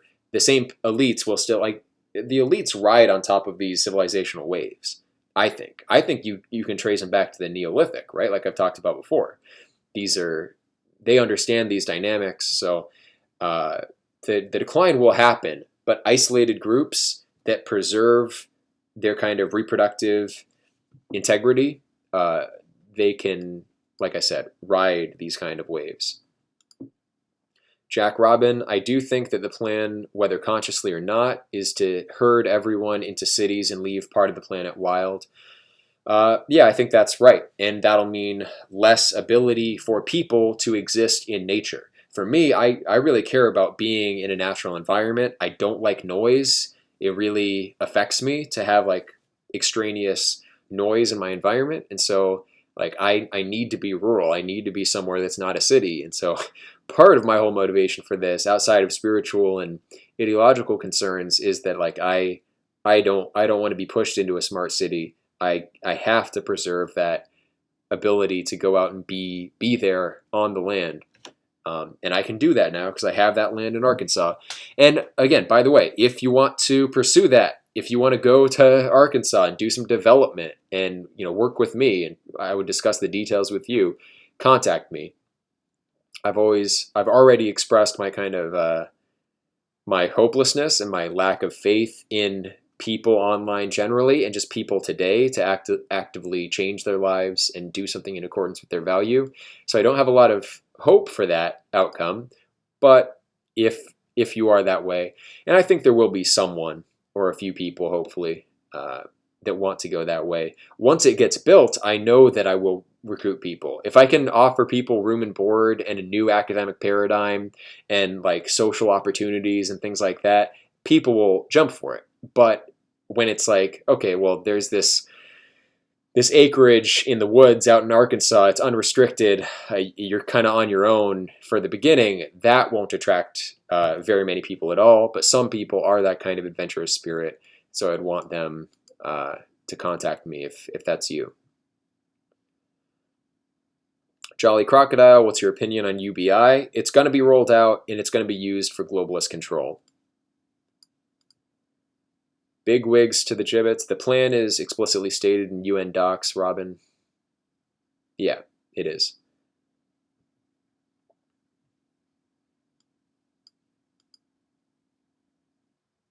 Chloe Price, isn't Schopenhauer a hypocrite? He wanted to be a family man in his later years. Oh yeah, he totally was a hypocrite. There's no question about that. And he just had a bad temper. He pushed an old woman down the stairs because he didn't like her making so much noise. So like he's not a moral exemplar. He was just, I think had it intellectually, but didn't quite know how to live it. And you can't blame him because he's a product of his genetics and his environment, and who he was bred to be and what he was raised to be is not compatible with his philosophy. But reason trumped his conditioning when it came to his philosophy, and he pushed through his environment to arrive at what he thought was the truth, and what I think is basically the truth. I mean, if he had been raised in a monastery, then maybe he would be more something like the Buddha was, if he had the right upbringing. And again, that's part of the need that, like, I have to build some kind of school because someone like that, someone with that kind of talent might show up. And I would like to say when, like, someone like that will find these circles, if they still exist, that kind of person will find these circles online. And I want to be able to be one of these people where he finds me and says, oh, he has a real project going. I don't want to go spend a bunch of money on college. I want to learn, though, in a real environment. And then we can help a guy like that get all the best information.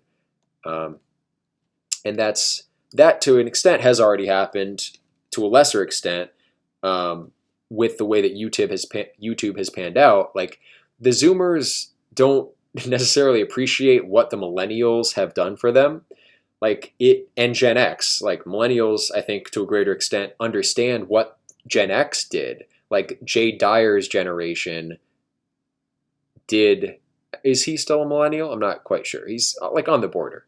But Gen X conspiracy theorists opened up popular accessibility to a lot of arcane knowledge that otherwise millennials wouldn't have in their general kind of zeitgeist. And the millennials amplified that more and opened up these discussions back in 2010 to 2014. And then the Zoomers basically reaped all the benefits of that because that came to a head with the energies around 2016. What came out of 2016 was not so much political as it was cultural and people having their minds open to new ideas. And someone like Fuentes, like, he is the product of that whole dynamic, which was brought about by, to some extent, people like me, people like, people in my generation and older online. And obviously we owe a lot to the people who came before us in terms of these online alternative intellectual communities. I may have gotten off topic, though.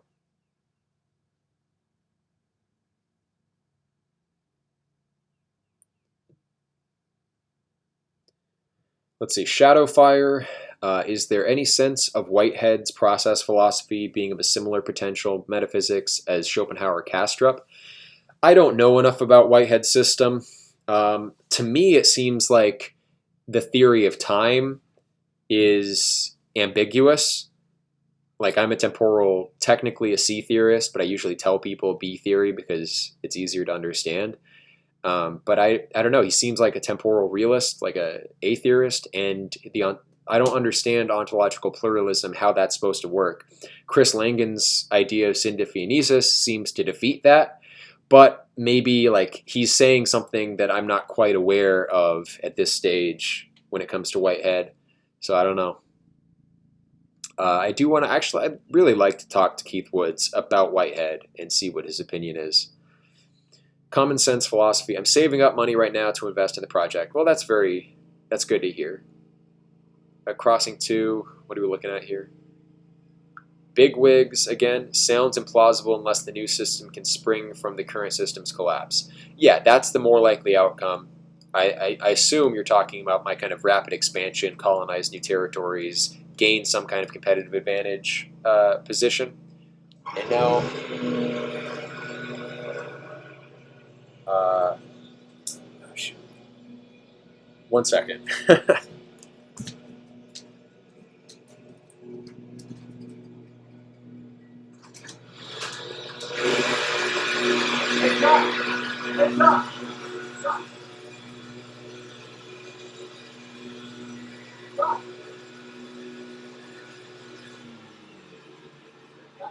Obviously, I really appreciate it, but I'm on a call right now. Yeah, no, it's okay. Okay, thank you.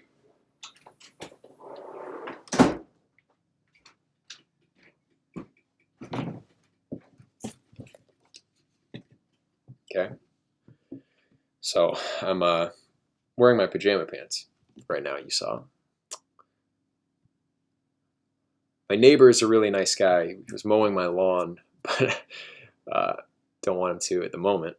So, let's see, quid est veritas. COVID has just reinforced for me that Westerners have turned into a bunch of children, completely infantilized. Yeah, on both sides. I mean, the way that people are protesting this, the attitudes they're taking up against the government are not mature, and then the people who are simply blindly accepting the government authority here, that's also scary. It's gradual suppression. It's what George Carlin talked about. It's full spectrum asymmetrical warfare against the populace. That's what we're seeing, and it's the logical outcome of the UN agenda to reduce the population. And people need to, like, the target is 500 million. There's more than 7 billion, I think, now. That's 1 out of every 14 people. How are they going to achieve that? It has to be full spectrum, asymmetrical warfare against the people. That's what's happening, and it is infantilizing us.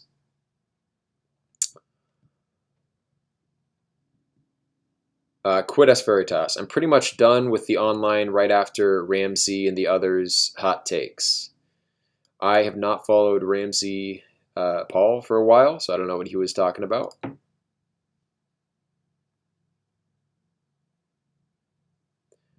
And then Quid est veritas asks about Yohanan. I would leave like a link to his channel in the description, but I mean, if you search, I believe that was the right spelling, Yohanan Ratz, but if you search for it, I'm sure you'll find it. And I need to take time to ban somebody. I don't even know. I don't know how to manage the chat. I'll have to have, if I do this, I'd like to get to a point where I can stream more regularly, and if I do, then I need to establish some moderators.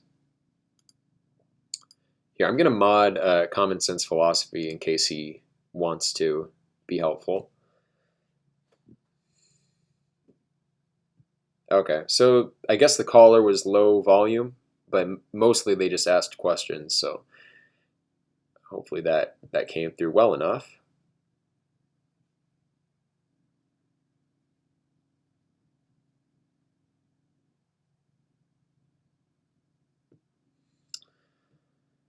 All right. Will Truth, is the Vatican City a good example of Moldbug's fascist microstate? I don't know enough about the Vatican to know,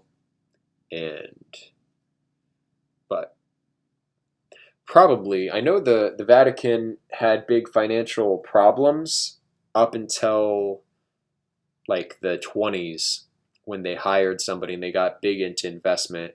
And so I think they're pretty much like wrapped up in global corporate structures at this point. So I don't think that today's Vatican would satisfy that archetype. Chloe Price, Nick is a grown man. Stop feeling cute for him, Airval.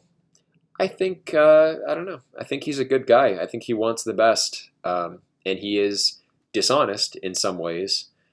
But that's just the nature of, if you want to influence culture, you have to be realistic about what people can understand, what people can absorb, what they're expecting to watch in terms of online content. So, all right.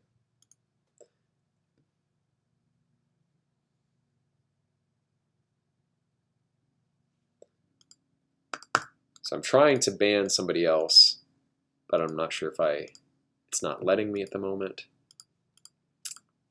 All right.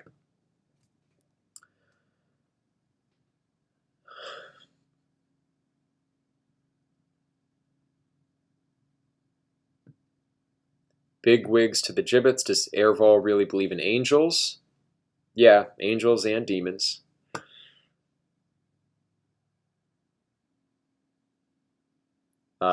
Jockle. Wait. I just jumped down in the chat. Stream is really slowing down at this point. How long have I been on, by the way? Feels like, yeah, okay, so it's been quite a while. All right. That's good. I don't always feel up to a long stream like this. Okay, there's a lot of chats. I'm just going to do my best, and it jumped to the bottom, so I'm having to scroll way back up and find it. I really didn't get through very many at all, so.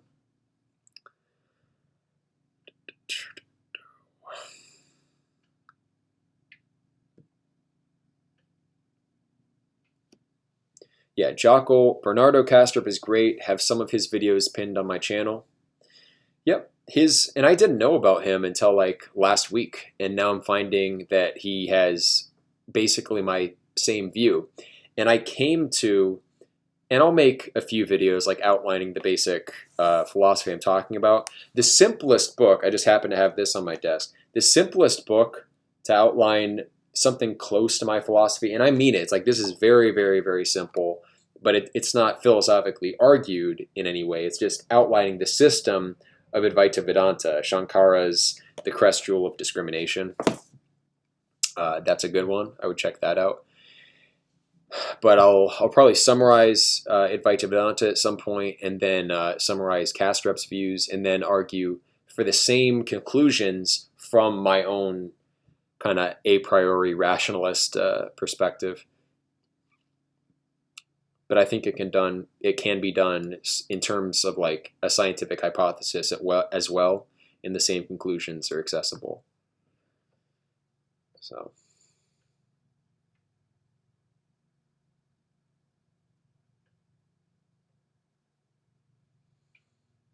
Yeah, I can see from the chat. I am, like, honestly, I'm just disappointed in people online. And I know that that's an outgrowth, according to my own philosophy, that's an outgrowth of my failing as well, because it's this kind of law of attraction principle that is real. And so when I see that people are people are being awful, you know, and that is a sign that I have not been doing my part, and I've probably been awful in certain ways. And so I think I want to make this season, this spring and summer, a turning point. I'd like to. Probably right after this, I'll go out on a run and try to just think healthy thoughts or something like that. Temeritus Thal, Airval, please talk about where to find GF and also post physique routine. No. Don't focus on a girl if you're in a position where it's not happening for you. just have a mission in life and be serious about it and achieve something. And if you have real achievements, then women will not be a problem. Chloe Price, how can you be a Christian when you don't believe in the crucifixion? I mean, I do believe in it in the sense of it, I believe in it out of faith. I recognize I can't know about the crucifixion per se. Mongoose McQueen, just got here. What did I miss?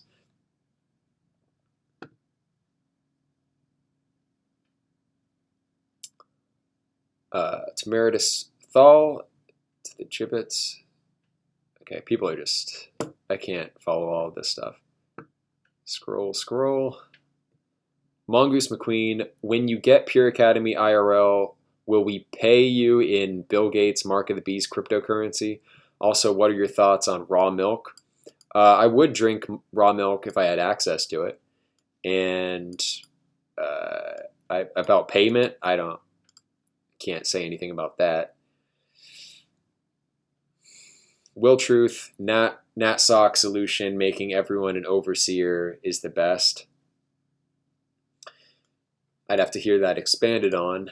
But the problem with National Socialism is you need control of a nation to implement it, and none of us are close to having control of a nation, so it's kind of a moot point currently. And even if you did get control, global forces would simply gang up on you. The goal is to be decentralized enough that it's really hard and something. Basically be a virus, be something where you have kind of an integrating DNA or RNA that holds you together, but you spread and evolve and become something that they just can't get their hands around.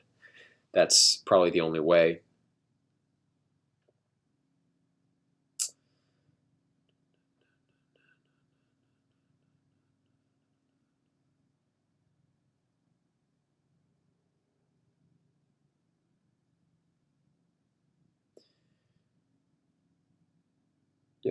So I'm just reading through the chat.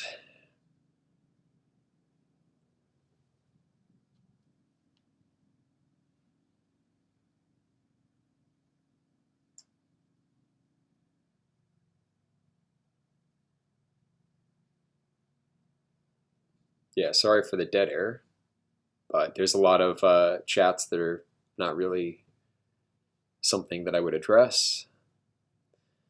Temeritus Tall, again, please talk about where to find GF and post physique routine. If you want to know what I do to work out, currently I'm running and I'm bench pressing. I have a bench press in my basement, and I have one of those bars that has the curve on it, so it's good for curls, and I'll do shoulder press with that too. Not a lot of weight because I don't know, it's if I'm not going to the gym, it's hard to do the whole routine, so I'm just trying to do as much as I can. But when I have access to the gym, I will go, 3 or 4 times a week, rotate major muscle groups. I mean, everyone knows at this point what actually works. Hit the big muscles. I mean, that's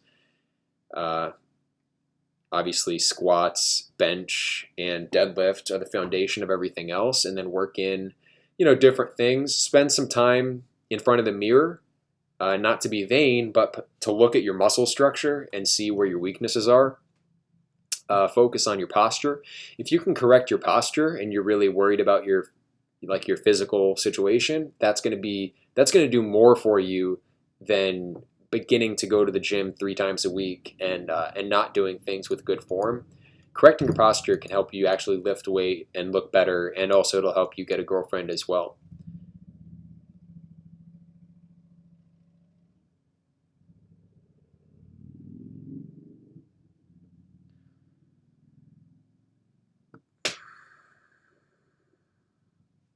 Common sense philosophy, be careful who you invite onto your land. Yeah, I'm going to have a lot more discrimination in the process of anyone who contacts me for going to develop, and I'll have a lot of conversations with such a person. And I probably will be going out there at some point this summer. I'll definitely announce that ahead of time because people, a number of people could go camp there for, a few days. So I'd probably like to do something like that to meet up with anyone who might want to do Peer Academy IRL in the future. So that would be part of a screening process as well. But right now it's like the land is just woods. There's literally nothing that people could do unless they go and like dump a bunch of garbage there. And even then it's like it would be a pain to clean up, but not a huge amount of damage will really be done. So I'm not too worried about working with people out there soon. But Jolly Crocodile, if good is an equal force in this world, why is it that we constantly lose? Shouldn't we have angels and saints winning battles?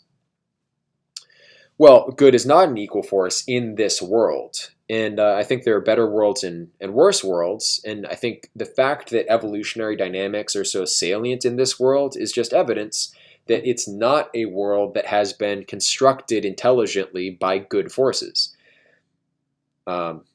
I think the evolutionary automatic emergent order of will occur obviously automatically, but it can have a stronger influence or a weaker influence depending on the ameliorating factors coming from reason, which does allow us to access directly this kind of transcendent realm of forms, or however you want to think of it. And so that's what allows a world to transform itself, being led by reason, logos. And our world has not been that way. So that's simply the state of our world. And you live in this world because that reflects the state of your soul. I mean, sorry to say, but you're in a fallen world because you're a fallen soul. And you're fallen because your sin nature is a product of your karma, and your karma is a product of your action. Your action is a product of your will. You exist here with these consequences because that's the nature of your will. I will add a caveat to that, though, because I do think that it's not just the avatar that descends voluntarily and isn't trapped by his karma. I do think there's a possibility of higher spirits entering this world to create a positive influence, but I wouldn't bet on it being a regular thing. Shouldn't we have angels and saints winning battles sometimes instead of demons and Satanists just winning all the time? I think there are instances where good prevails. Those are not instances that are publicized as much, but yeah, it's not even close to even. Mongoose McQueen, God gave us free will, but we sit on YouTube while Satan implements the Corona world order. Yeah, exactly, right. And it's hard to care, like it's hard not to be disheartened when they have all the power, you can do virtually nothing, and you have extra moral scruples that you are holding onto that they don't.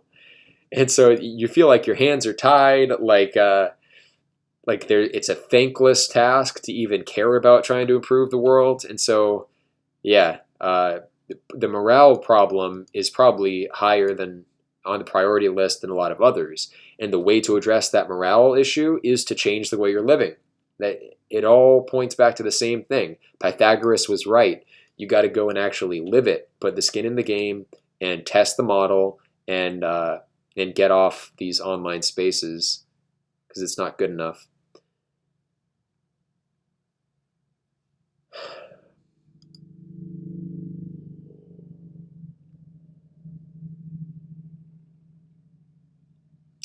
Will Truth, what I'm saying is that a system that permits a being to that level of suffering isn't moral or just for me, which God's system does allow. This is like I resent God's system. I think, like I said, it's karma. So the cow being slaughtered, that's his karma. That's a product of his will just as much as, or I guess her will if it's a cow. That's a product of her will just as much as your outcomes are a product of your will.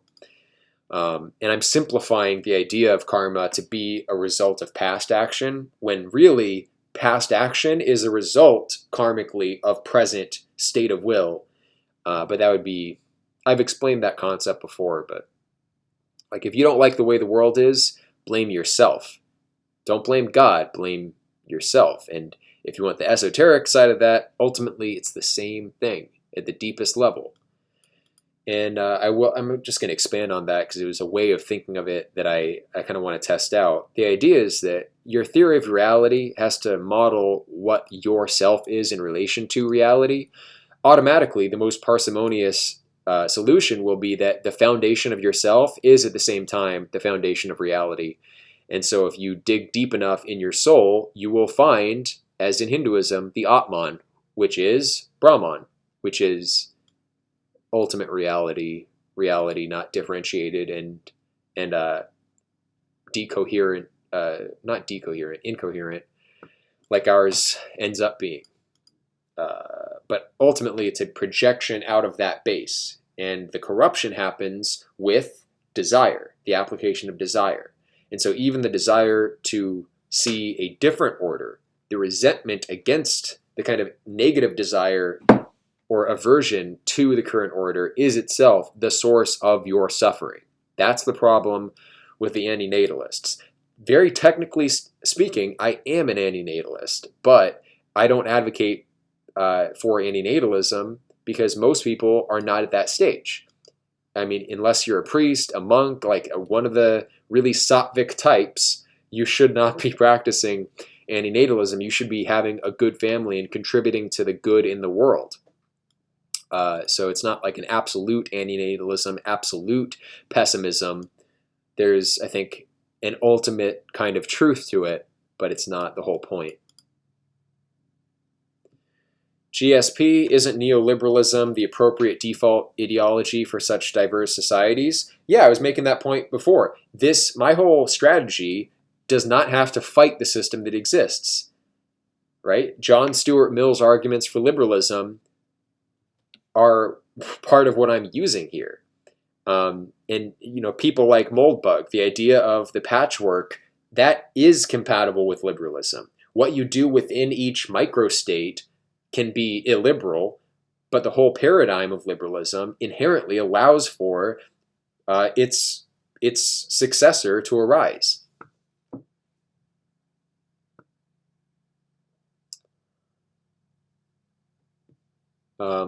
Bigwigs to the gibbets. Why is God worthy of worship if he permits so many horrors at will truth? I'm going to answer that because so in Advaita Vedanta, there is the notion of Brahman, ultimate reality, but there's also Ishvara, which is what monotheists would think of as God, right? And that is an inverse to the corruption that you bring to your projection of the world through your desires.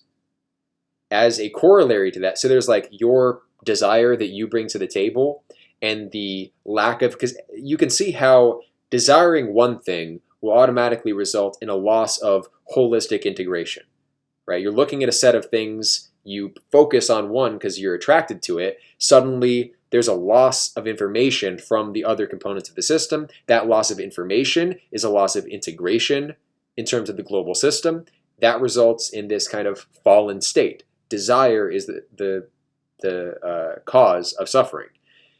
Now, the flip side of that focus is just the kind of like mirror image, or like if you cut out of a paper like a stamp or a cookie dough stamp to cookie mold, like you take the cookie out, that's your desire. The rest of the system is the logic of reality as it exists, complementing your mistake. And so Meister Eckhart's dictum that God always seeks to bring you closer to him comes in here in this concept of Ishvara.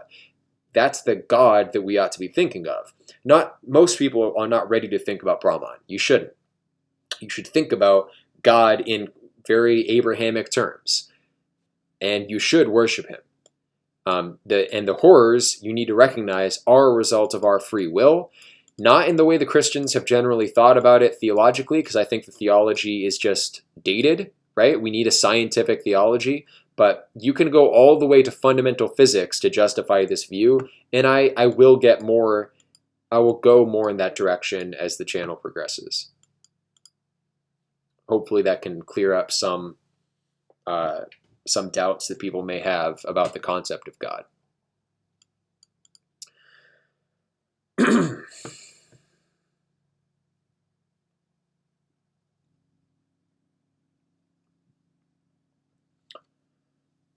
Will Truth, it is his system, and I just know the afterlife is much worse. Human being really is the best that he has to offer, which is nice. Okay, that's not supported by anything. I think that's an overly pessimistic view of reality. Schopenhauer sounds MGTOW. He, in a way, yeah, he was. I think his relationship with women was troubled in some ways, but he had multiple partners. Some would call him a womanizer, but he also maybe was falling for women in a way that's inconsistent with his values.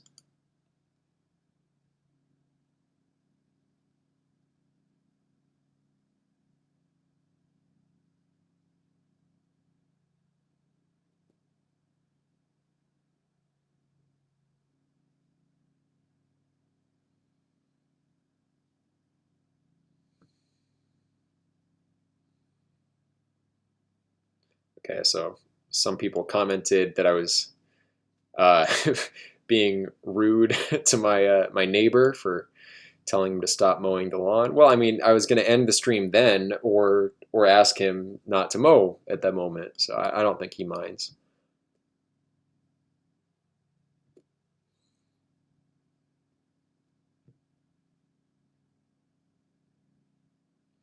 Jolly Crocodile, I'm pretty sure a majority of men have always been infantilized throughout human history.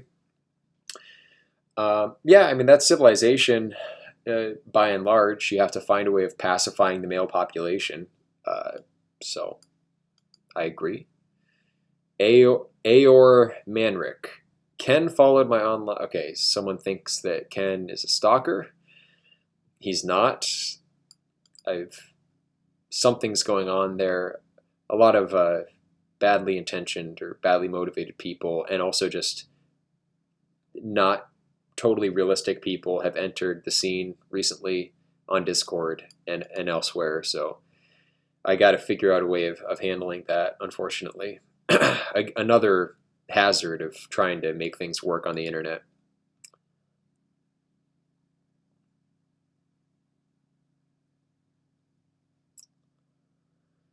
Air, no, that's the same guy again.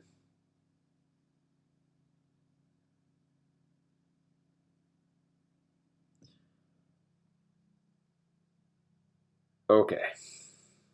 So, now it says I'm unable to connect to the chat. I'm not sure if there are any more, so I'm gonna refresh real quick and see if there's anything else.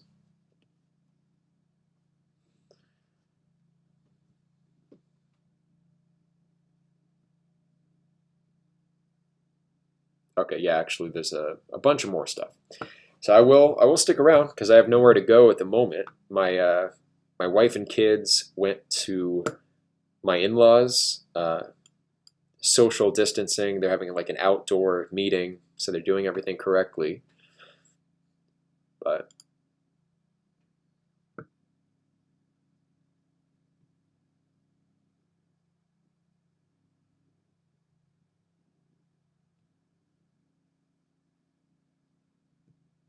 Common Sense Philosophy, I've been following Bernardo for years. You could probably do an interview with him if you wanted. He's very accessible. Yeah, I will. I ordered his book, The Idea of the World, for Audible, so I will listen to that whole book. I feel like I already pretty much understand where he's coming from, but I do want to go through his most technical, full presentation of his system of ideas, and then have a good like in-depth interview with them. I would love that. And I think I may have, just because I've come at the same philosophy from a very different angle, I think I will have I may be able to fill in some gaps that he may have based on a couple interviews I've watched with him. Not that I'm saying I definitely have some explanatory power he doesn't, but I would like to hear him out on a few of my ideas too. And then obviously he has arguments that I haven't thought of, and Johann Bratz has things that I couldn't think of, frankly. So, all of the people who are converging on this same kind of view have something to bring to the table, and hopefully a good synthesis can ultimately result.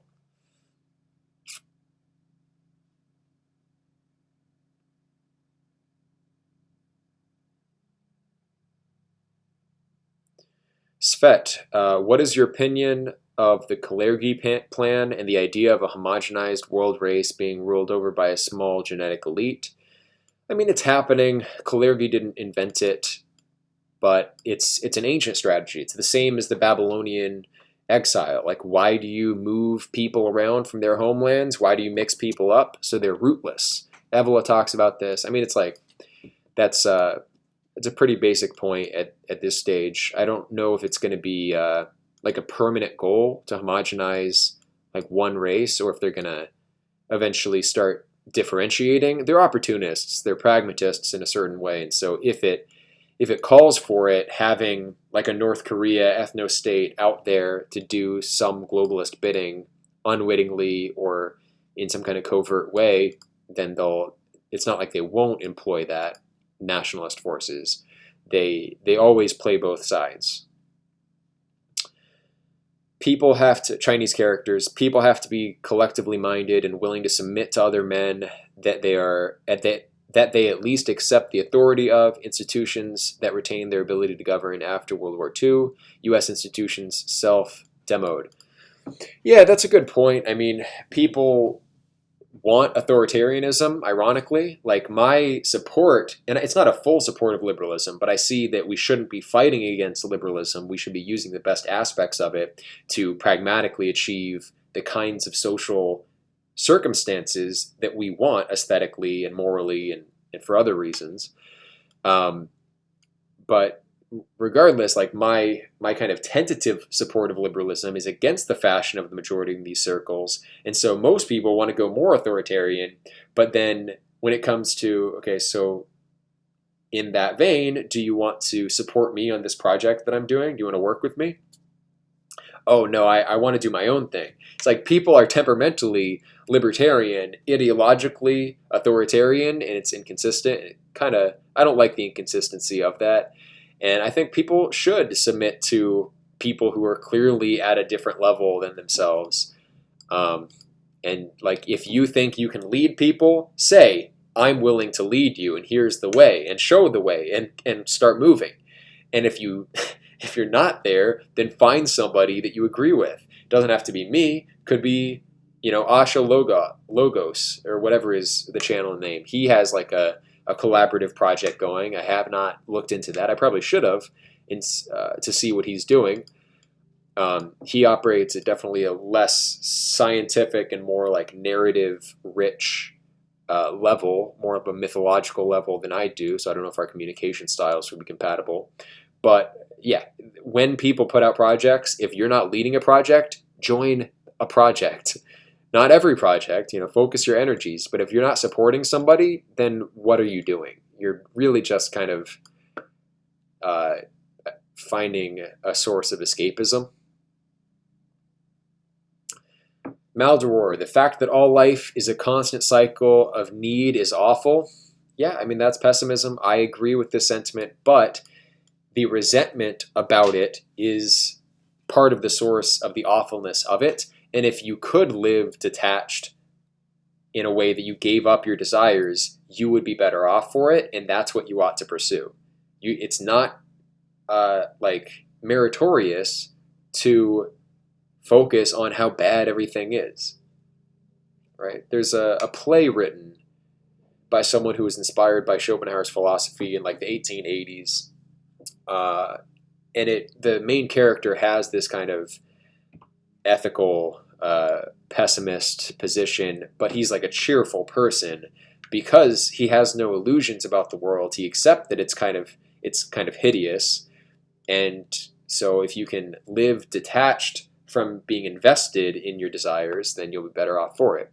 In a certain sense, my political ambitions and everything could be seen as a level of attachment to desire, and I do have my attachments. But what you want is, and this is again Meister Eckhart's ideal, the good man does what he does because he is good, not because he wants it or because he thinks it's the right thing to do. He simply acts out like the Dharma. He acts out his proper karma and improves the world, not from attachment, but simply because that's his nature and this is what he's going to do. So that's, I think, temperamentally what you want to look towards.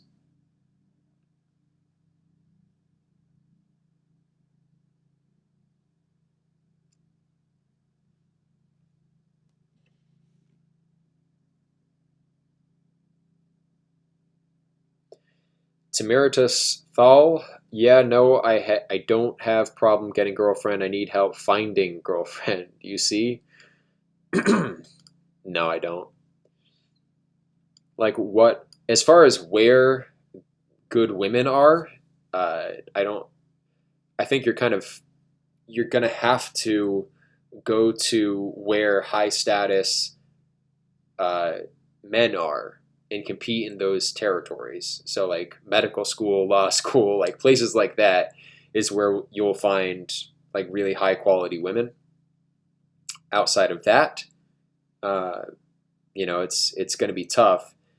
I mean, part of the advantage of creating your own system is that effectively you can say we have the means of providing for you. We have the social capital. It's alternative, but there are communities like this, and there is a certain social capital that you get from that. And so then when you go into the real world and you meet someone, however, there's more of a chance of like building a long-term relationship because it's not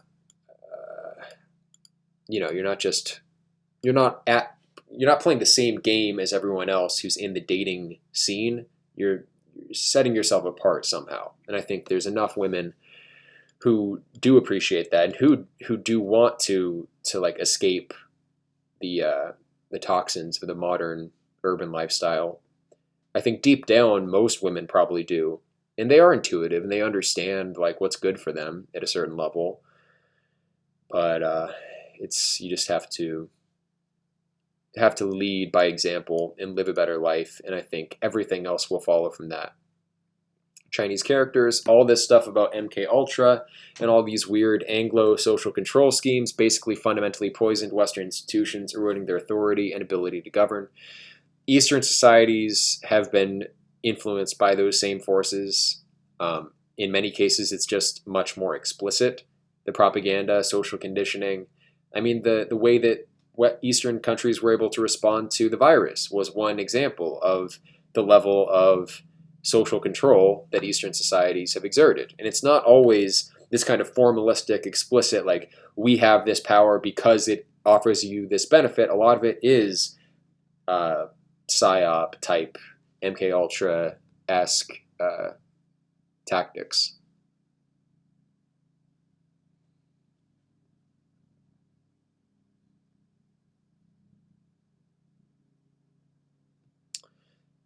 Furio class, can you explain angels in programmatic operational terms?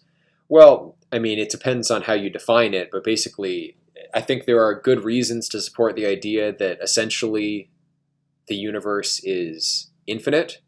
And so there are many, many planets out there, not even necessarily in this same like time-space line, the same world line, but in different lines. There are many, many millions, billions, trillions of planets inhabited by beings.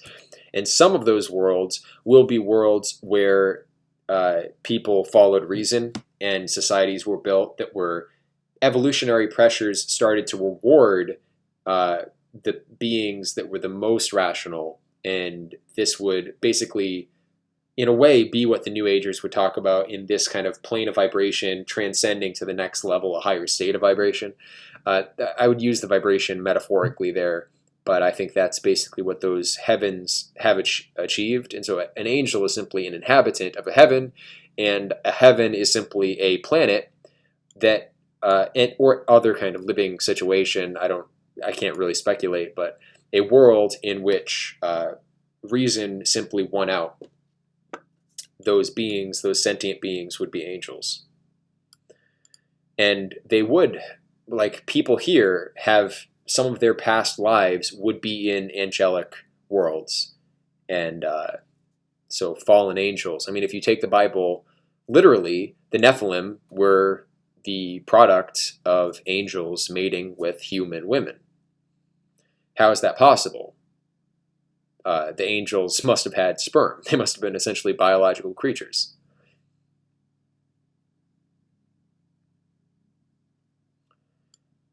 And I have my suspicions as to which groups. So Blavatsky, from Theosophy, has this notion of the root races. There's something like that. There's an archetypal patterning to race, and a given race, the ethnogenesis would coincide on the material plane with a kind of spiritual heritage from some given world. So in a sense, ethnogenesis can be like an opening to another realm. So angels could enter in through the creation of a new race. Fallen angels, if they're here, but just by definition, they come from a higher world. Our world is fallen more, and so they would be fallen angels. Unless they came voluntarily, but then they wouldn't come all at once as a race, so to speak. But I don't know if that was programmatic operational terms per se, because you can't empirically prove that the universe is infinite, as I'm saying, but I think you can argue from parsimony an infinite world is simply simpler than a finite world, because in a finite world, you have to explain the underlying syntax, the laws, just like you do in the infinite world as well. There, even the maximal conception of the infinite, there's still a constraining logic to what an infinite world is as opposed to a finite world. So there's always going to be some kind of underlying syntax of the system, and then there's the constraints put around the system as a whole. A finite world, you have to explain those constraints and the underlying syntax. An infinite world, there's no constraints to explain. So if you accept parsimony as an epistemological criteria, then you should believe that the universe is infinite. I'm not saying you should know that apodeictically and with certainty, but in scientific terms, it is the best hypothesis. Scientists will simply, or scientismists will simply say that, well, that's not an empirical proposition. Empirically, it's not testable, and therefore you shouldn't even think about it. But then you're saying, basically, you're going to box in your thinking and not engage in reality thinking, not engage in metaphysics. And I think this command coming from the worshippers of science is not fully considered, because we shouldn't constrain our models to only empirically observable things. We should go beyond and then test the predictions of these metaphysical aspects of our theory against the observable aspects, and both metaphysics and physics should operate in tandem. And if you don't do that, then you're going to realize eventually that physics alone is going to tend to make metaphysical claims, but they won't be understood as such. The metaphysical aspect of them will simply be obscure. And so when you try to ban metaphysics, you don't eliminate the metaphysical in your worldview. You can't. What you end up with is bad metaphysics. Naive metaphysics, which is essentially materialism. Temeritus Thal, isn't that... Okay, they're talking about people to ban or not. Planky... Acanthaster, Erval, what do you think of near-death experiences? I haven't actually researched it, but it very well could be, the beginning of the process of reincarnation that is being experienced there. I have actually had a near-death experience. I'm not going to go into all the details, but I already had my current philosophy at the time, and so I basically perceived like a kind of... It's hard to describe because I didn't see it so much in terms of color or space, or I definitely forgot myself entirely and perceived kind of a field of interacting, like swirling but logical structures in a way, like pure information kind of. Hard to describe, not your typical near-death experience. And then out of that, I was kind of brought back by a familiar melody from Brahms's Third Symphony. But it's not the same as a lot of other near-death experiences. Part of that may be because of my philosophy. I wasn't like trying to stay alive. I was like, okay, well, this is what's happening, and I just accepted. But I was not actually dying, so, as it turned out.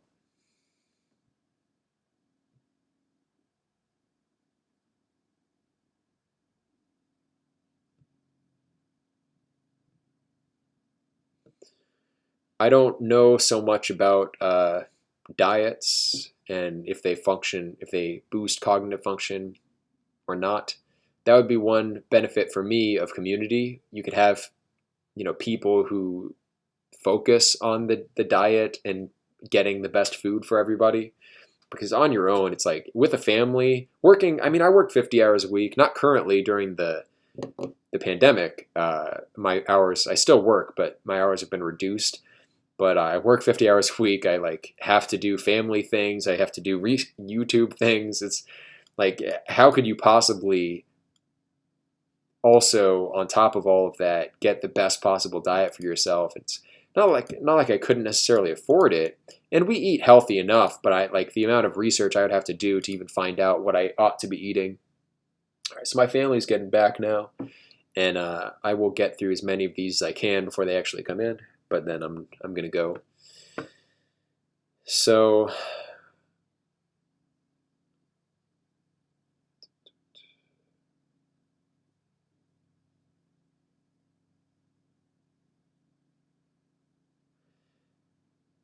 okay, Svet. So you believe that a personal God who is separate from our reality can coexist with an impersonal God who represents the totality of conscious experience? How do these two interact? I mean, this is like this very simplest account. Shankara's crest rule of discrimination. Um, I don't have time to explain it in its full detail now.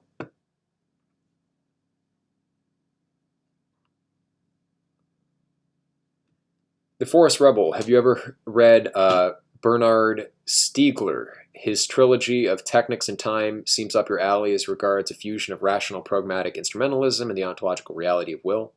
I haven't, so I'll look into that. That's good. And check out his channel. The Forest Rebel does streams sometimes.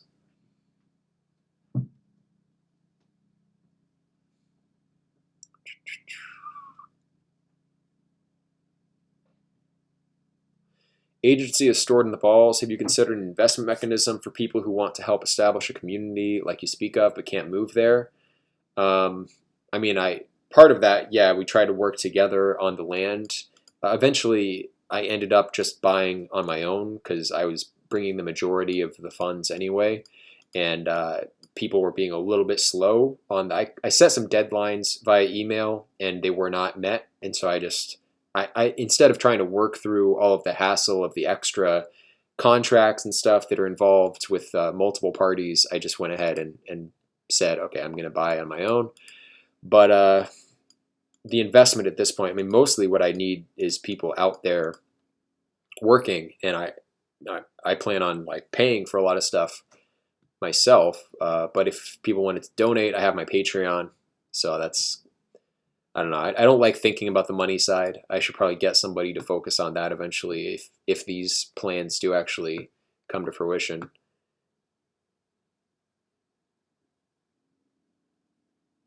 Okay. And now there are simply too many to get to before the end, but I'm close. How does reincarnation make sense if we were all the same self, seed of sentience? You would have to go to my Metaphysics of the Perennial Philosophy series for the answer and dig through a lot of confusing explanations. I have to remake that series and rename it also because it's kind of misleading to call it Of the Perennial Philosophy. A lot of my own system was mixed in there, and I've even changed a couple things since I made that. So you'll have to wait on that answer or dig through the Metaphysics of the Perennial Philosophy series that I did, try to understand it.